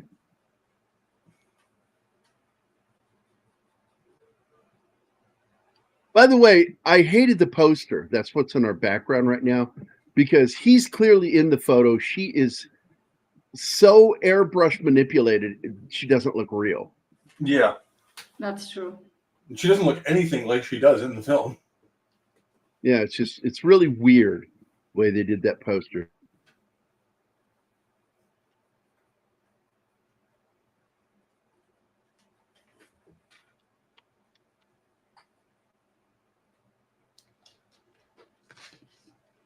He is so clever, like walking behind families with children, because he knows they have snipers on him. And he's not giving them a shot. Yep. Although, in a situation like this, with something like a nuclear weapon in play, they absolutely will.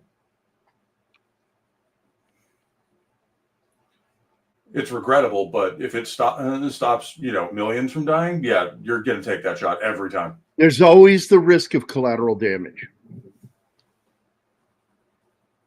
That somebody innocent may get killed. It sucks.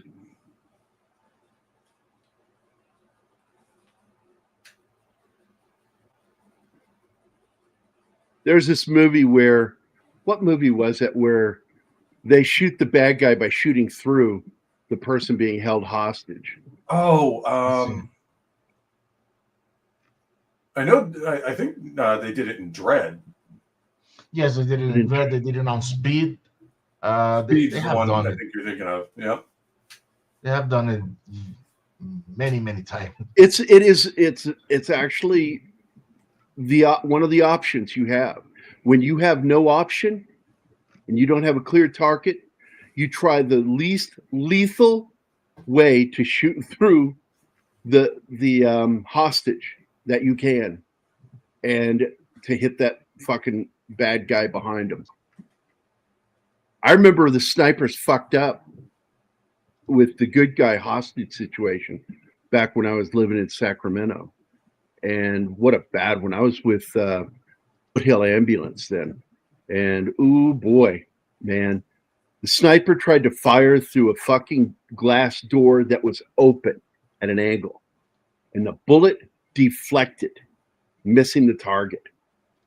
And next thing you know, they're running with their little submachine gun, shooting hostages in the back on the floor. Just running by them, just shooting them.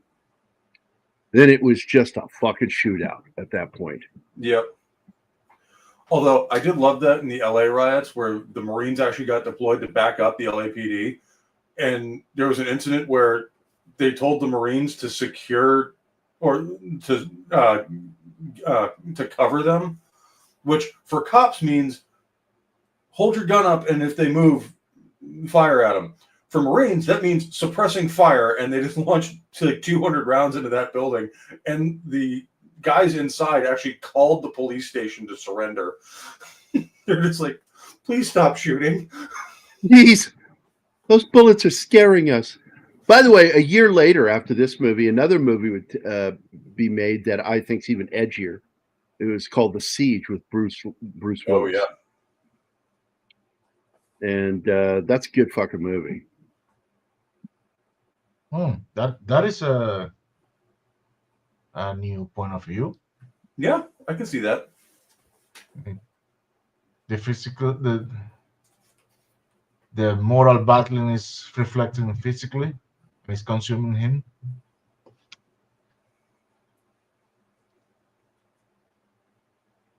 Oh, nice. And you guys would have felt if it happened.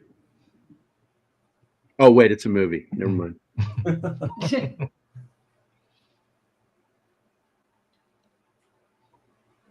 Yeah, you cannot say the word SWAT and I don't hear the theme song. Yep. Impossible.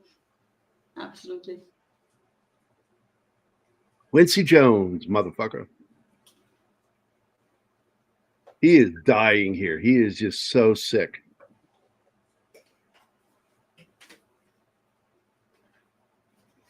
Yeah, and in his case, I mean, once you start noticing the symptoms of radiation poisoning, it's pretty much too late. Yeah, it's way too late. That's why it kind of sucks that he's taking the easy way out by shooting himself instead of suffering to his death, because he would deserve that. Yeah, the organs liquefy. Yeah, it's a horrible death, but he was about to do a horrible thing, so. It's a horrible death, but one he earned. Yeah, exactly.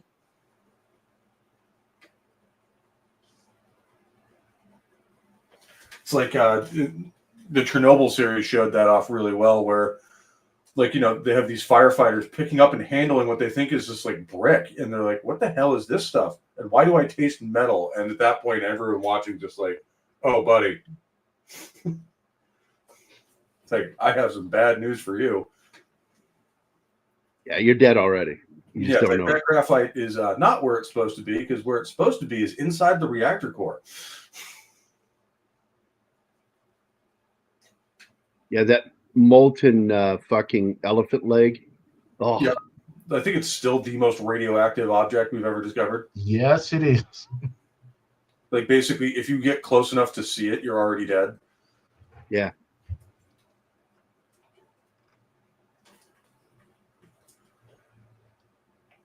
It's like, wasn't there this is it? He's a remote camera to see it or to take pictures of it, and they had to do it like 3 times before one of them got close enough without frying. Even the drones they send it to monitor it break down. Yeah. I think he actually lets them leave. Hey, we have a new viewer. Fun with collecting. Hey, how's it going? And your name reflects our lives, so welcome. Yeah. Very much so.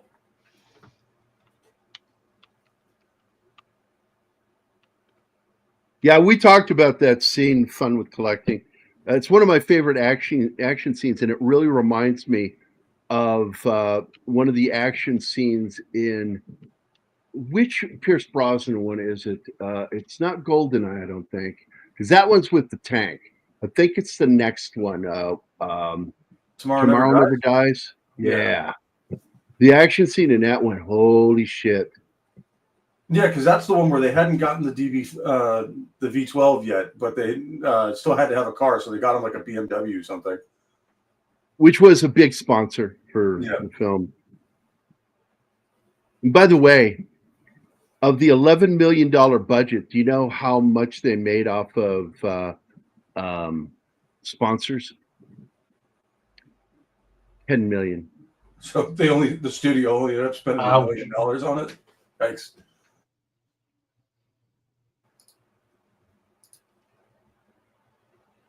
Yeah, from watches, beverages, to cars and motorcycles, because there's also a BMW motorcycle in it too. Yep. He looks like shit here. Yeah, he knows he's dying, but he doesn't want to help them. And he says, "Good luck," and fucking pulls the trigger on himself. Hey, Bill Barkley. Hi, Bill. Hey. Welcome back, man. I love Bill, but I can't understand him through his accent when he.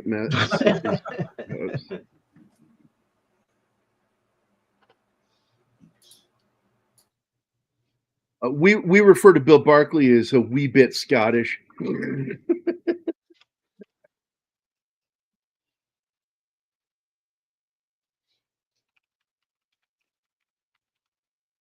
By the way, I was going through a Colin Hay binge this week, and I just had to listen to Men at Work and listen to, because he kept the band going, but he didn't want to work with two of his former bandmates, and his other bandmate died. So it's just him and a whole new band. And I love it. I love what they're doing. And he didn't want to work with the other two bandmates because he felt they betrayed the band. And if you go read the whole story, you'll understand what I'm talking about. I don't want to get into it. But Colin Hay, for all those years, I thought he was just straight up Australian. Well, that fucker's Scottish as hell. Yeah. He's from Scotland, and he moved to Australia. But just a wee bit. Yeah, I got you, buddy. So he says the wrong words and he says them wrong. Well, when you listen to him talk, he doesn't sound Australian. He sounds like he's from Scotland. And I fucking love it. There's a lilt to the way he speaks. And the way he sings, he's got one of the best voices. And there would have been no Men at Work if the Police hadn't taken an extra year to put out their final album. Yep. They took an extra year putting that album out. And so the studio had to put something out, the label had to put something out, and they found Men at Work. Hey, we have Tim here, so... Hi, Tim. By what name are you known? There are some who call me... Tim?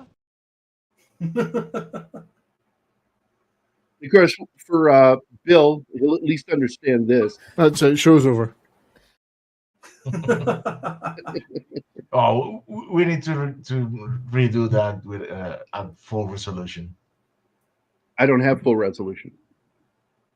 There is no full resolution of that shot. He was in a corner. That's what I said. We need to redo. To talk to Damn, Brian, that's cool. It was a hell of an ad for Mercedes here and BMW. Yeah. The little coupe. Yep. Yeah, you'll still see him around. Who, Brian? No, that little Z3, the little car the little BMW they had in the Bond movies. You'll still see him around, especially down here.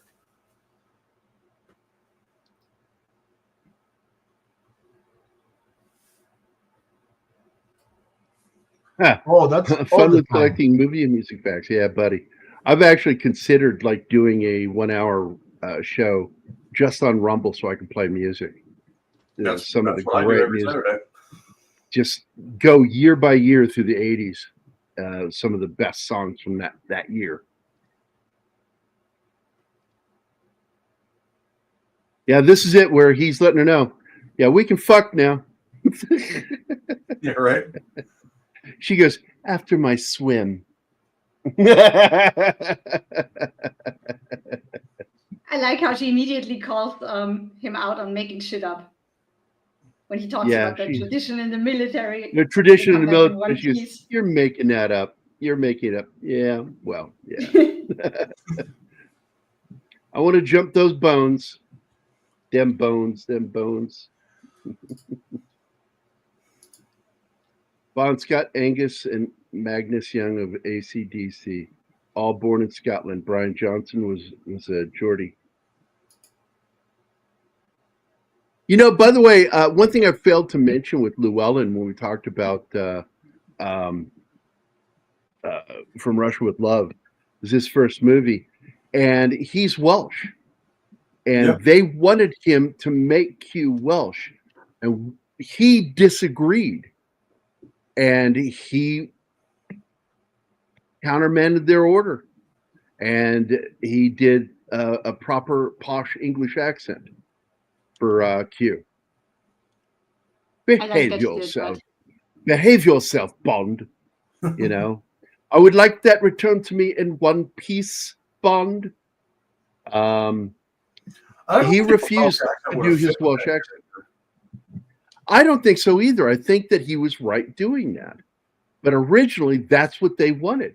They wanted his Welsh lilt because he'd done that in a war film that he was in. Really overdid his Welsh accent, played it up. And they were like, that's what we want for this role. And he goes, nah, not. Now, Q is a proper Englishman. And that's how he played him.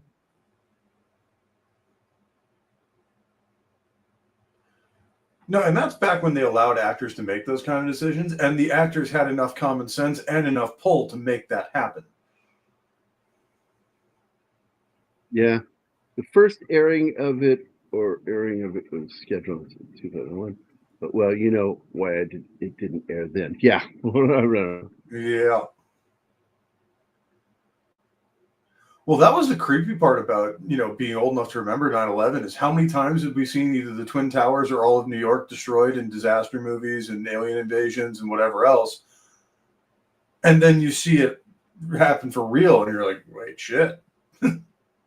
Yeah. And, I always thought it was a piss poor argument when Cloverfield got attacked for replicating that look in the movie. And it's like, they've done it in other films. What are you talking about? Yeah, they've done it a million times. Hell, Godzilla in '99 had him climbing up one of the Twin Towers. Hey, put it back to that one with the Thai jump wings.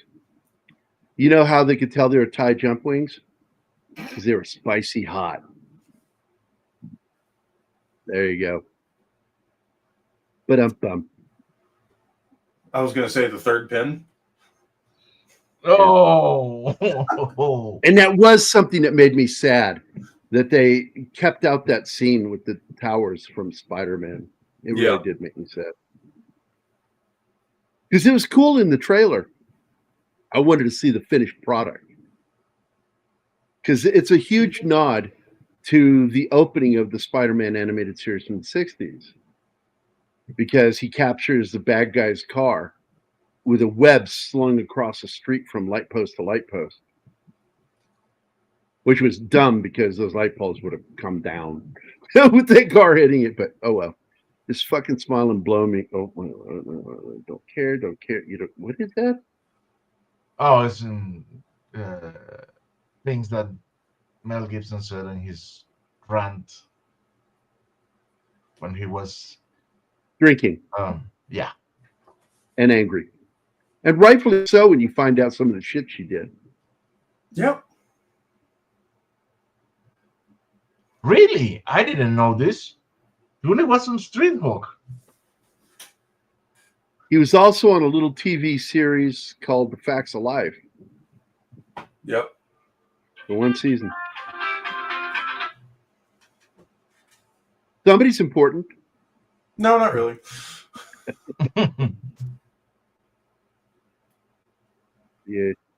Yeah. He was in some other stuff. He's also in the sequel to Killer Tomatoes. He's in the second film.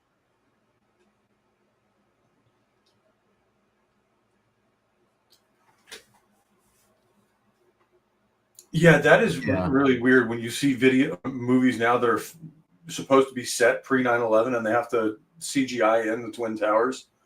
The one that got me was always Tom Cruise's War of the Worlds because they did that like long shot from across the river of the Manhattan skyline and it wasn't there.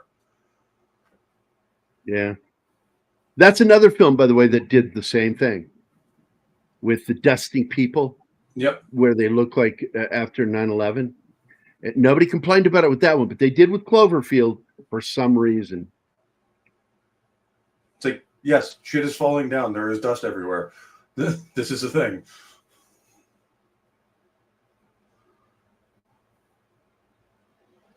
And I'm going to just show you right now. War of the Worlds was 3 years earlier than Cloverfield, and nobody said a motherfucking thing. But, they do the movie Cloverfield, and everybody's pissing and moaning about, too soon, man. And by the way, do you know why the Statue of Liberty's head rolls? Why it's in that shot? Why they did that? No. It's a nod to the poster from Escape from New York, which is a nod to the Planet of the Apes. So it's a nod to a nod. Well, and these days they're just trying to recreate Escape from New York in real life. You would call that a double nod.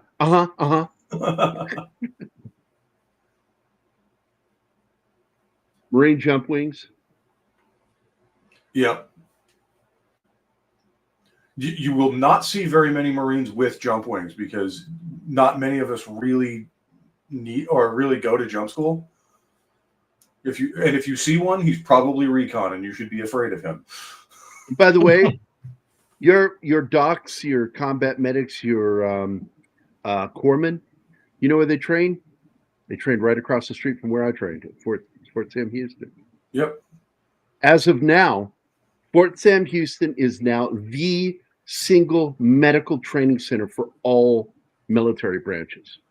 For other specialties, I don't really agree with centralizing training like that, but for something like medical, I can understand it where you want to standardize it through all the branches. Because you got the best instructors, that's where you want your guys going. And I think it makes perfect sense. I was pissed. The weird one for me, we had a woman from the Pakistan military in our unit training. And I couldn't stand her. You've heard me make fun of her, guys. Enough with your chittering and your chattering. You mean chit-chatting. I remember saying it to her. It's chit-chatting. What we're doing is chit-chatting. Stop it! Explaining the difference or the chit-chatting? Which one do you want us to stop? She would get so frustrated with me. I was mad when the Marine Corps shut down their Scout Sniper School and went with the Armies because we always had the lead program on that. So our school we had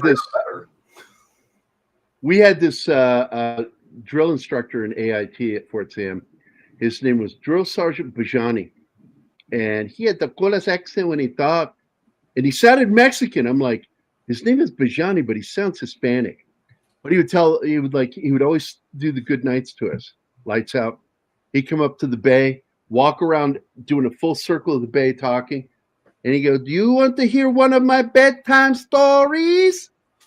We're like, yes, Drill Sergeant. He goes, one day I did a whole bunch of Army shit. And then I went home, took off my clothes, and fucked the shit out of my wife. The end. Lights out. He was fucking hilarious. There's the special officers who go to jump school are 5 jump chumps, so they only wear Army wings. They don't get the traditional jumps to qualify for Marine wings. That's interesting. I didn't know that. And Tim, yes, that one was at Quantico. They did shut it down a while back. A lot of our centralized training like that is at Quantico. Yeah, I lived right down the road from I was in Fredericksburg. Yep. You lived right down the road from me, too. Because I'm in Winchester. There was Winchester, yeah. We used to go there because they had a fishing area up there in Quantico. Also at Quantico is the FBI training center. Yep. And so you had the FBI, the Marines, and great fishing. I like going up there. And I had a friend that came over from England. He worked for the embassy. And he said, I'll come down and see you guys, talking to Jim Woodward and me. He said, we'll come down and see you guys. And then we got a phone call a few hours later, and we're like, are you close? He says, no, I went back to D.C. And we're like, why? He says, I got down to the area called Quantico, and every truck there had guns in the back window, and it scared the shit out of me, and I just went back home. You're just like, welcome to Virginia. Like, what a pussy. Like, really, that scared you? I grew up around that shit, man. I mean, out on our side of the Blue Ridge, that's not actually that unusual. In towards D.C., it's not as common. Actually, the Marine Corps Museum there is really cool. Yeah. And the guy I worked with, the guy in charge of the museum at the time. This is back in, what was that, 84, 85. And his name was Major Bazell. And he was a sergeant in the Marine Corps. His name was Sergeant Major Bazell. Oh, boy. That was his name and his rank. Yeah. I mean, we had, have you seen the museum after they redid it? No, I've never been there. I've actually never been there. Oh, I mean, now it's brilliant. Like some of the exhibits, like best example is the one going from Korea into Vietnam. They actually cut the tail section out of a CH-46 and built the ramp down into the next exhibit like you're walking off the back of a frog into a fire base in Vietnam. Oh, that's fucking awesome. By the way, Glenn, that is actually something you've told me before, and I always thought that was really interesting about your dad. And he later trained Indian troops after the war. By the way, I finally watched the 2 episodes of Strange New Worlds. Why, Bill? Why would you do that to yourself?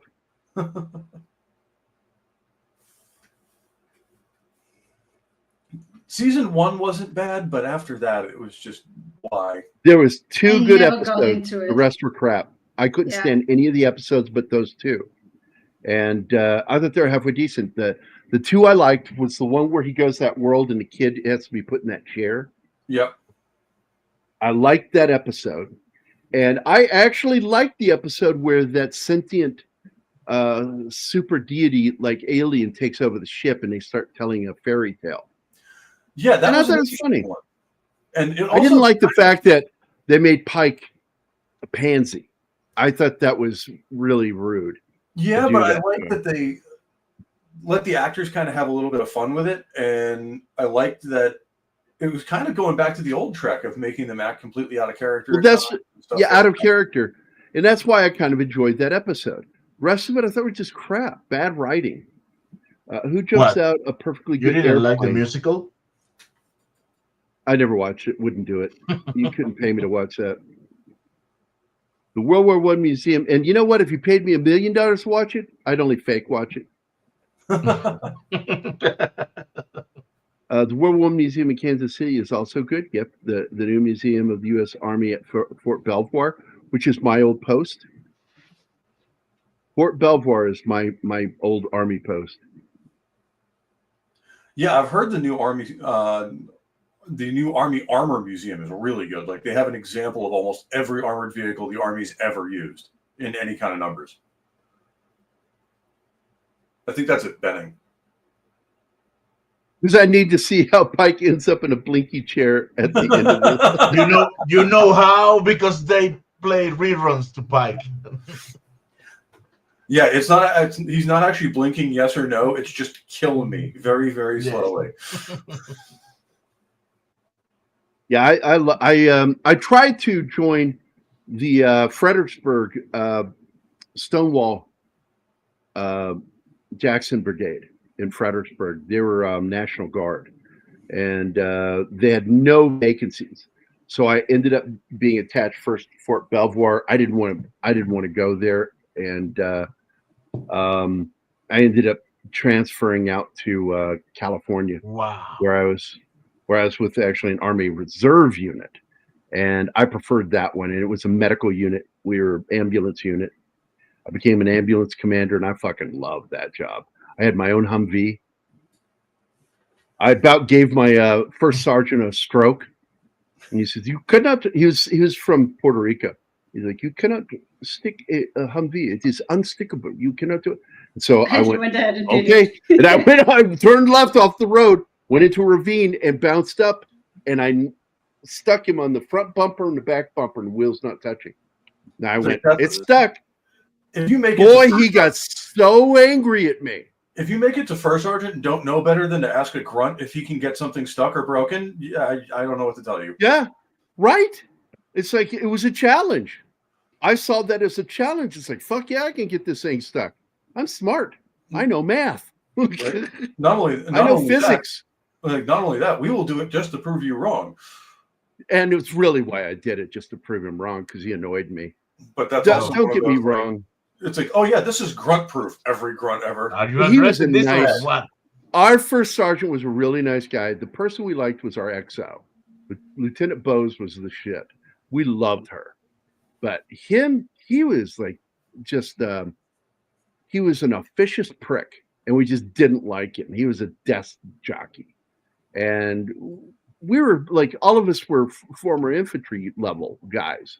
My sergeants both were Army Rangers, airborne Rangers, and they were fucking badasses. I fucking love my sergeant. Eugene Tevez, and Tom Parker. I showed who they are on this channel. I've showed their Facebook pages. So I love those two guys. They were the best NCOs I ever had. And oh my God, partied. I learned to party because of those two. I thought I knew how to party, not until I hung out with those two after hours. Well, and man, it was all buddy this, buddy that, Tom this, Gene that, because we didn't call him Eugene, we called him Gene. But so when you're fucking in uniform, when it was when we're in uniform on duty, it was all fucking, yes, Sergeant, no, Sergeant. They called me Private Cassell. And I go over there, fucking answer to him. After hours, it was Gerry, Tom, and Gene, and our wives. And just fuck, man, that was best of times. But you understood that. And you know what I'm talking about. It's like when you're on your time, you guys can fuck around and talk any way you want to. But the minute you put those uniforms on and you're on duty, you talk a whole different way to your friend. Oh yeah, I mean, like they outrank you. It's the same thing when, like, your buddy gets promoted to corporal and you're still a lance. It's just like when we're in front of people, especially in front of command or anyone with rank, it's I corporal, no corporal, the whole smash. Behind closed doors, it's like you're still a bitch though. Yeah, still a bitch. Mumble that shit. What is that? I just saw. So the new Smurf movie sucks. I'm not surprised. But when we were partying out in UC San Diego, obviously UC San Diego and a couple of other schools are out there, and they used to warn their guys, like especially the frat boys, it's like, do not try to drink with the Marines. You will damage your liver and possibly your soul. By the way, did I ever tell you how I got into a fight with 5 frat brothers? I wiped the floor with them. Not one punch was thrown by me. I didn't throw one punch. I just used Aikido throws. Yep. And so the fight started this way because they had beat the shit out of my roommate. And the guy intentionally hit him in the eye right here with his class ring and left a horrible scar, imprint of the ring on his face. So I went with him. And Marty's place, owned by a friend of my dad's. And boy, did my dad get a phone call about that night. I sitting there, and I said, "You guys seem to really be rousing this guy. Is he one of your pledges or something to your frat?" And he goes, "Hey, we don't call it a frat. You wouldn't call your country a cunt, would you?" I said, "No, but I call you one." Guess where that went? Yep. That's one of those. You better be ready for that first throw because it's coming. Yeah, that shit was on after I said that. I call you one. I know how to push buttons. I mean, especially as a hockey player growing up, that's just a life skill at that point, is just pushing people's buttons and getting them to throw first. Because that way it's not your fault. Gerry is kept. That is actually one of the nicknames I got. When I first got into basic, we go to reception. And everybody, because I'm funny, okay? I'm funny. And they wanted to call me Joker. And I went, no, somebody's already had that name in a movie. I'm not going to be called Joker, but they kept wanting to call me that. And worse than that, my battle boo at fucking reception was this fucking half retarded guy that had, he's one of those kids with a flat back of his head and a big top bone point on top because he got laid down and never picked up as a child. And I thought the guy was so dumb, just so fucking dumb. And they called him Gomer Pyle. And I went, nope, I'm definitely not going to be called Joker. You cannot call me Joker. And they're like, well, what do you want me to call you? And I'm like, I don't know. You guys pick a name, but not Joker. I'm not going to answer to it. And so finally, they called me Captain America because I was fucking tall, good looking in that uniform, wide shouldered, and I just looked like I was born to wear an army uniform. And by the way, I had to let out the sleeves because I had 18.5-inch arms in the Army, which is pretty big arms, man. I'm a big dude. And if I rolled those sleeves up, military roll them, it would cut my circulation off. I had the same thing. I had to actually for my summer uniform, I actually had to basically roll the sleeve up one like roll so it like still had the full cuff, right? And then cut it and then sew it above the elbow so it would actually fit and not cut. What I ended up doing was they took it all the way down. They took the seam apart and added extra material there. So I was able to roll my sleeves up without fucking losing an arm in the process. But people don't know those things are supposed to be a little tight, but not that tight to wear at the tourniquet. It's like if your arm is turning purple, you're wrong. Yeah, you've done it wrong. And yeah, if you look at pictures of me in the military, I tower over everybody. It's very rare you find someone as tall as me. But there are a couple of guys, and in my platoon photo from basic, you can actually see all the tall guys are in the very back row. Yep. I'm back there, my head sticking up. I've got my hat down like this, because that's the way, 2 fingers off the nose, you know, and I'm wearing my hat up there. And then you see this one big black guy that we called, his nickname was Grape Ape. And I did not give it to him. I never even considered it was racist. And it was another black dude who says, yo, man, you look like Grape Ape, biggly, biggly. And so whenever we wanted his attention, we go, hey, biggly, biggly. Grape Ape, Grape Ape. And that was like, especially back then, yes, you just had to roll with it. This right here. Okay, I've told this story before. So when I went in Alpha, they tried to use my weight and said that I'm obese. And I had maybe 13% body fat on me. And I looked at them and I said, I'm a fucking athlete. I am not fucking obese. And so I, in my unit, was the first guy to be calipered.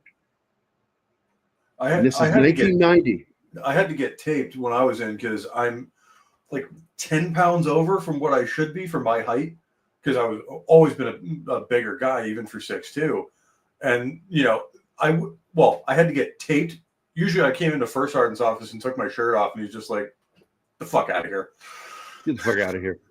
Well, see, they tried to say I was obese. And what's worse is I got a little self-conscious about this. Like, and then this fucking drill sergeant, not one of mine, he was one of the other company's drill sergeants. We're in a chow hall. I'm in line to drop off my tray after eating. And you can feel him behind, you can feel the heat coming off of him.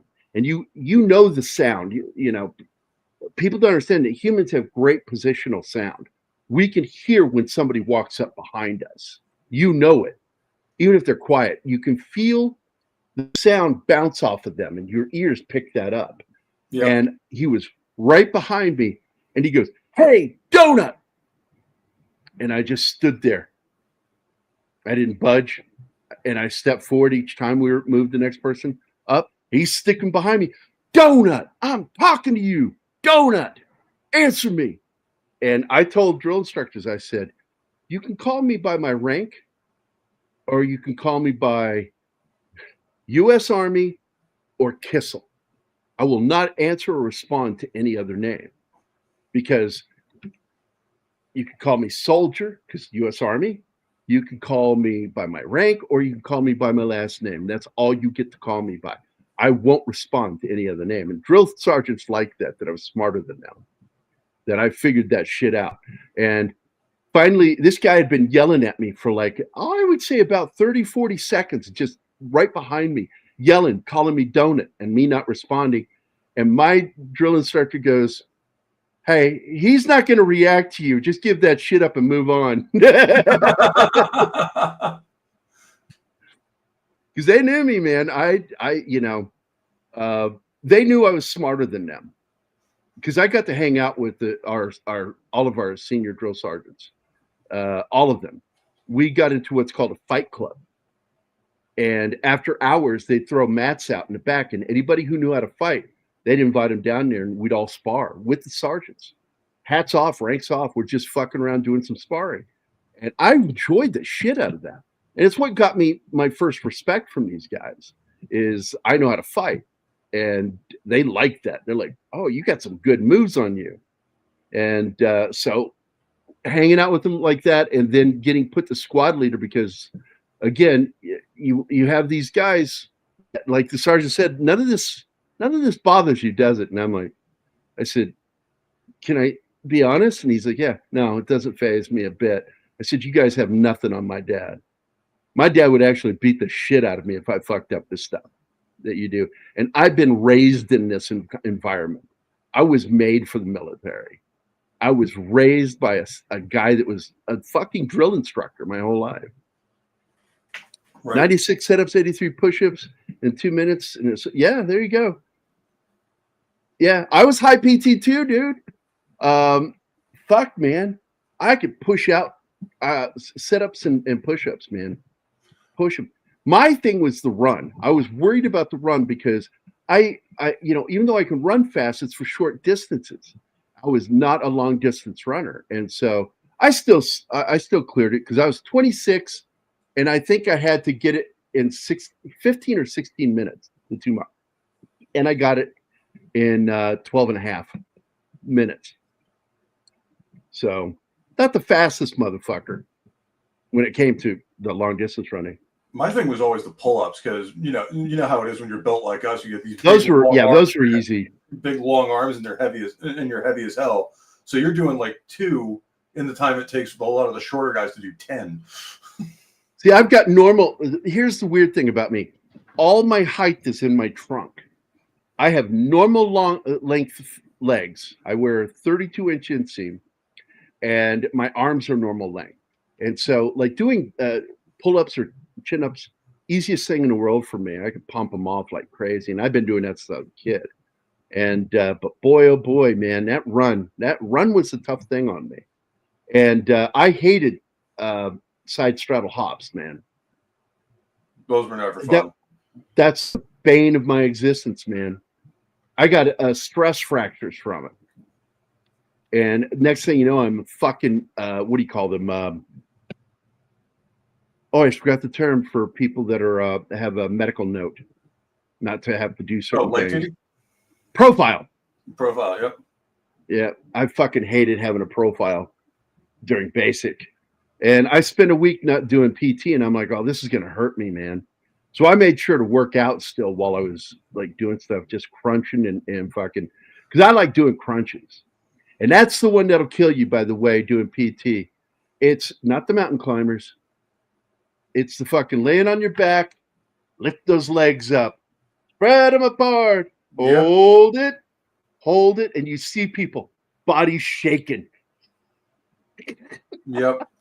Well, that's your body was ready to collapse. With long legs and long arms like I have, because we're holding it out an extra, 3-4 inches. We're just like, this Mine was normal, so I don't feel like I suffered as much as them when it came to that exercise. But the mountain climbers were pretty rough too. Yeah, but I had now I did get smoked. I tell people I never got smoked for something I did. I got smoked because I opened my fucking mouth to the first sergeant. There's a lot of that too. And what I said was I was given special permission by my drill sergeant to go get paints, and I could pick anybody to help me. So I grabbed my 2 best buddies, and they went with me to the PX, the giant PX there on post. And I went and got paint supplies, and they helped me, and we came back, and my sergeant's gone. And so all we have is first sergeant. First sergeant's like, nobody told me. And he's like, he's going to smoke them. I said, well, first sergeant, if you're going to smoke them, you're going to have to smoke me. He goes, well, I have no problem with that. And so that's and where I you thought, went, first sergeants love smoking. Yeah. And then I went, that worked so much better in my head than it did in real life. You're going to have to smoke me too. Okay. Where did I go wrong? And not only did he smoke me, he let them sit down and watch while he smoked me. Yep. And I wouldn't give this guy anything. I fucking whatever he did, and he absolutely worked me to body collapse. I couldn't get up. I physically was incapable. If I tried to move, the cramps I was getting in my abdomen would drop me. I couldn't get up, and they had to carry me into the barracks. But everybody was like, God damn, man, you fucking took all that shit and not a word. I'm like, what am I going to say? Ow. The worst that we ever got, I forget who did what, but we remember the punishment was we did what we called island hopping, where you go, like outside of every building on Paris Island is a sand pit where we get smoked. And our entire platoon had to run from each sand pit to each sand pit and get smoked in each one, all the way across Paris Island. Each one had its own little smoking thing. That's great. I love that. There are over 95 buildings on Paris Island. That's a lot of fucking smoking. That sucked ass. And I don't remember what it was, but whatever had caused that never happened again. Ah, hello, dollies. Yeah, there you go. Hello, dollies. Yep. All I know is that's the only time I ever got smoked, because I had my shit. My shit was squared away from day one, and I fucking understood this world. I understood the military better than I think my dad did when he went in, because of my dad. Because my dad raised me in that kind of environment, you know, and I knew all the commands. I knew a little bit about DC, but not very much. But my buddy taught me so much really quickly, Julio Gonzalez. Julio had the weirdest accent. He sounded like he was from Chicago and Texas and from a Cubano family. So he had the most bizarre accent I've ever heard. A mixture of Chicago, Texas. One of those guys you want to go like, pick an ethnicity. I don't care which one. Pick one. Well, I told you, I came inside after a date night during AIT, because we went through basic and AIT together. And he was my best friend in the Army. Him and John Davis, whom I'm still friends with. And fuck, man, Julio, he'd get on the barracks, because at the end of the bays, there would be this row of phones. And he would get on the phone, and he's talking to somebody. He's in his boxers, you know, and he's standing there with his hand in the belt of his fucking boxers. And I walked in and said, "Hey, Julio, who are you on the phone with?" He says, "I'm on the phone with my mom, man." I said, "Then get your hand off your dick." He grabbed that phone and pushed it against his chest and shot me the dirtiest fucking look. Just like, I'm going to fucking stab you when I get off of here. Oh, man. Fun. Oh. These are some amazing guys that I trained with and that I served with. They're great guys, man. I had some really good friends. And got to be honest with you, the friends you have in the military are so different than the friendships you make in the civilian world, because it's on a different level. And I don't know about you, but I tend to be very skeptical of my friends and not expect very much of them, because I know that they're not that close a friend. It's like, I just assume you're not that close a friend, that if things get hot, that I will turn around and you won't be there. And when you're in the military, that's kind of heartbreaking. Yep. I also learned really quick after I got out of the military, never hang out with your Marine friends and your civilian friends at the same time. Because your Marine friends will laugh at the joke. Your civilian friends will look at you like you're a psychopath. Like a psycho. I made that mistake of talking military around civilians back in the 90s. And I learned never to do that again. They just look at you like you're a fucking psycho that's going to come into work and kill everybody. And I'm like, I was a medic. Like, what? Why would you think that of me? Fucking people, man. Yeah, and by the way, the song Gambit that I would sing, you know the song.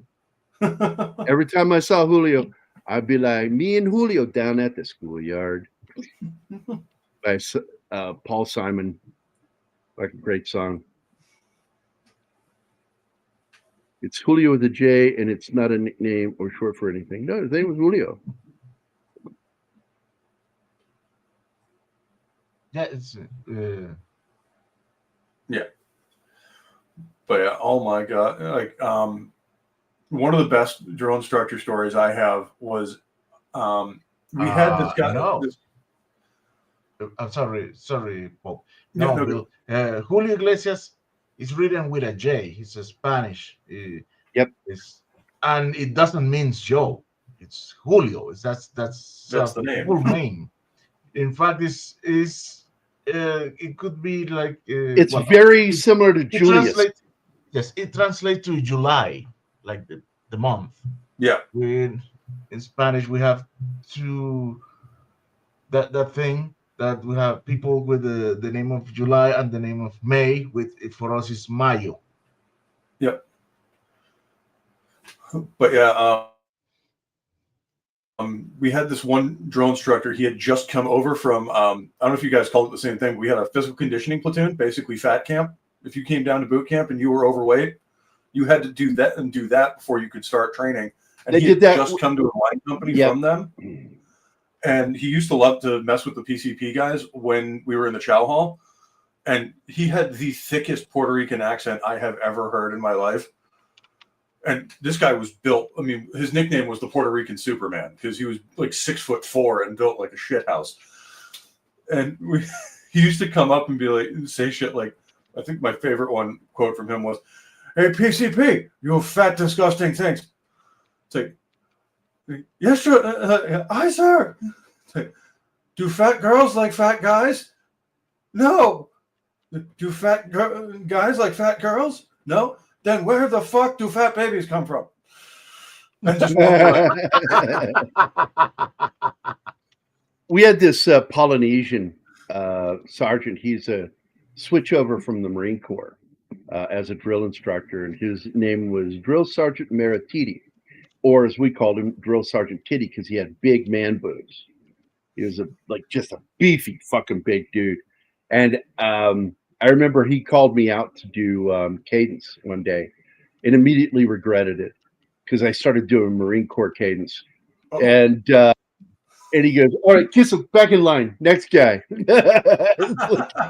I don't need to hear any of that shit. Because I learned that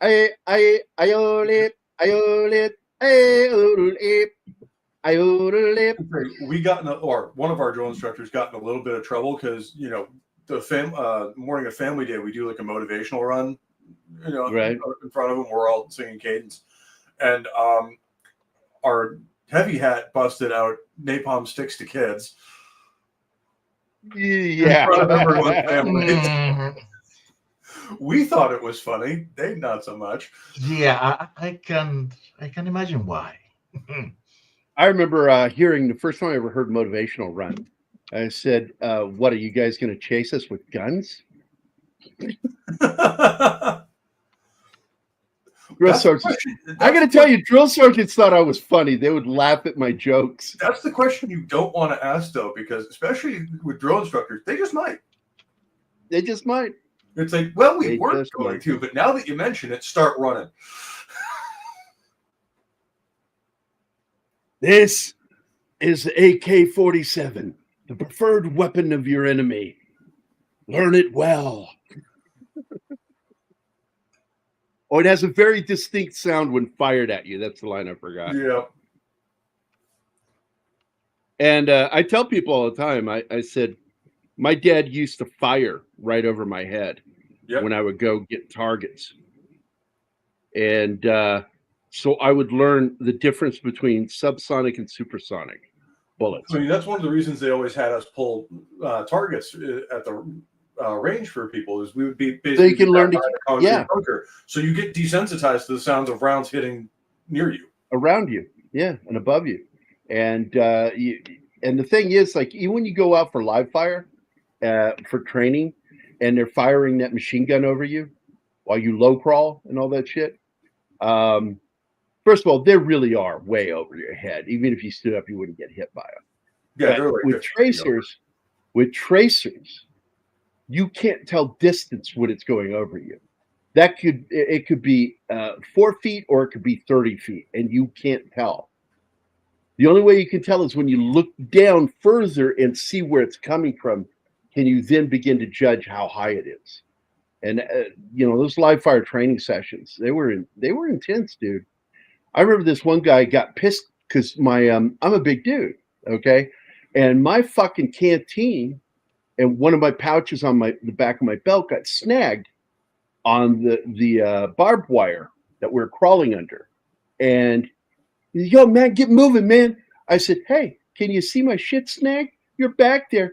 Reach up there and help me. Unsnag me, you dumb fuck. We had an XDI in OCS. That's Oklahoma Cocksucker School. Oh, my God. That's what we called it, Oklahoma Cocksucker School. OCS is, of course, Officer Candidate School. Was yours at Fort Sill? I'm just curious, Alpha. The TAC called on him to call Cadence. He launched into a McDonald's massacre. They stopped it quick. Oh my God. I'm not surprised. I used one and got in trouble for it. I used classic Cadence, where I don't know, but I've been told Eskimo pussy's mighty cold. Sound off. Hmm. No, you can't do that anymore. Oh God, but it's great.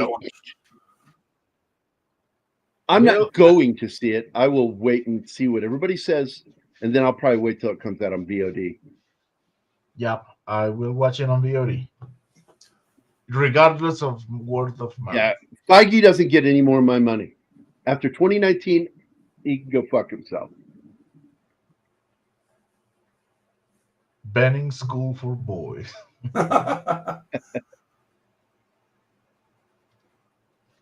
Our streams are 18 and above. Yeah, that's pretty much the way it is. Yeah. Kids should not be watching these shows. But if there are children watching right now, just remember every word that we have used in this that might be profane was used correctly, grammatically, in a sentence. And I think in the case of the word fuck, we can use it in every single context in a sentence.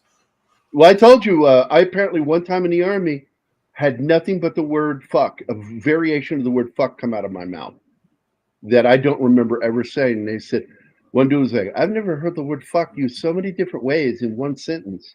And I'm like, well, there you go. I'm a creative guy. So we're going to get out of here, guys. Thanks for being here, Pope. I want to thank Joe for being here, too. Let's see. I got to check, see. Let's see. Gambit, Snorty, Wade, Penny, Emmanuel, Paul Smith, 11 Alpha, Glenn Fleming, Eli Cortez, Fun with Collecting, and Bill Barkley. All were here. Thanks for being here, guys. We appreciate it. It's fun hanging out. This is a fun movie. It's not like, great by any measure, but it's a good movie, and I think that it should have been treated better than it has been over the last 30 years. So, and it's an entertaining watch. Like, even if you're not, super into it, it's an entertaining movie that you should at least give a chance. Yep. And just ignore all the weird shit in the opening train scene with all the glowing eyes and lasers. Just pretend like that didn't happen. Anyway, we're out of here, guys. I hope you all have a good week and have a good rest of your Monday. Don't forget, I will be on Dark Matters Radio tonight. So I'm not sure what we're going to be talking about. We've been watching a lot of like Mark's been sending me tons of clips. There's a lot of shit going on in the community. And what's exciting me is a lot of people who I think are shitheels in the community who think that they should be the funnel by which information is put out. And I'm going to give names like maybe Lou Elizondo, Jeremy Corbell, all think that they should be the ones, funneling that information out for some reason, are kind of getting made to eat some shit sandwiches right now by the UFO community, which I like. Don't forget, this episode is brought to you by Martin's Hair. And just remember that this was a good show because Father Weems liked it. All right, guys. We're going to fuck off. Everybody have a good week, and we will see you again in a couple of days, although Martin will see you tomorrow with more with the Chief. So, yes. Yeah. What's it going to be? Dark Blue. Oh, I like that movie. Yeah, it's a good movie. All right. We are out of here, guys. We'll see y'all later. Bye.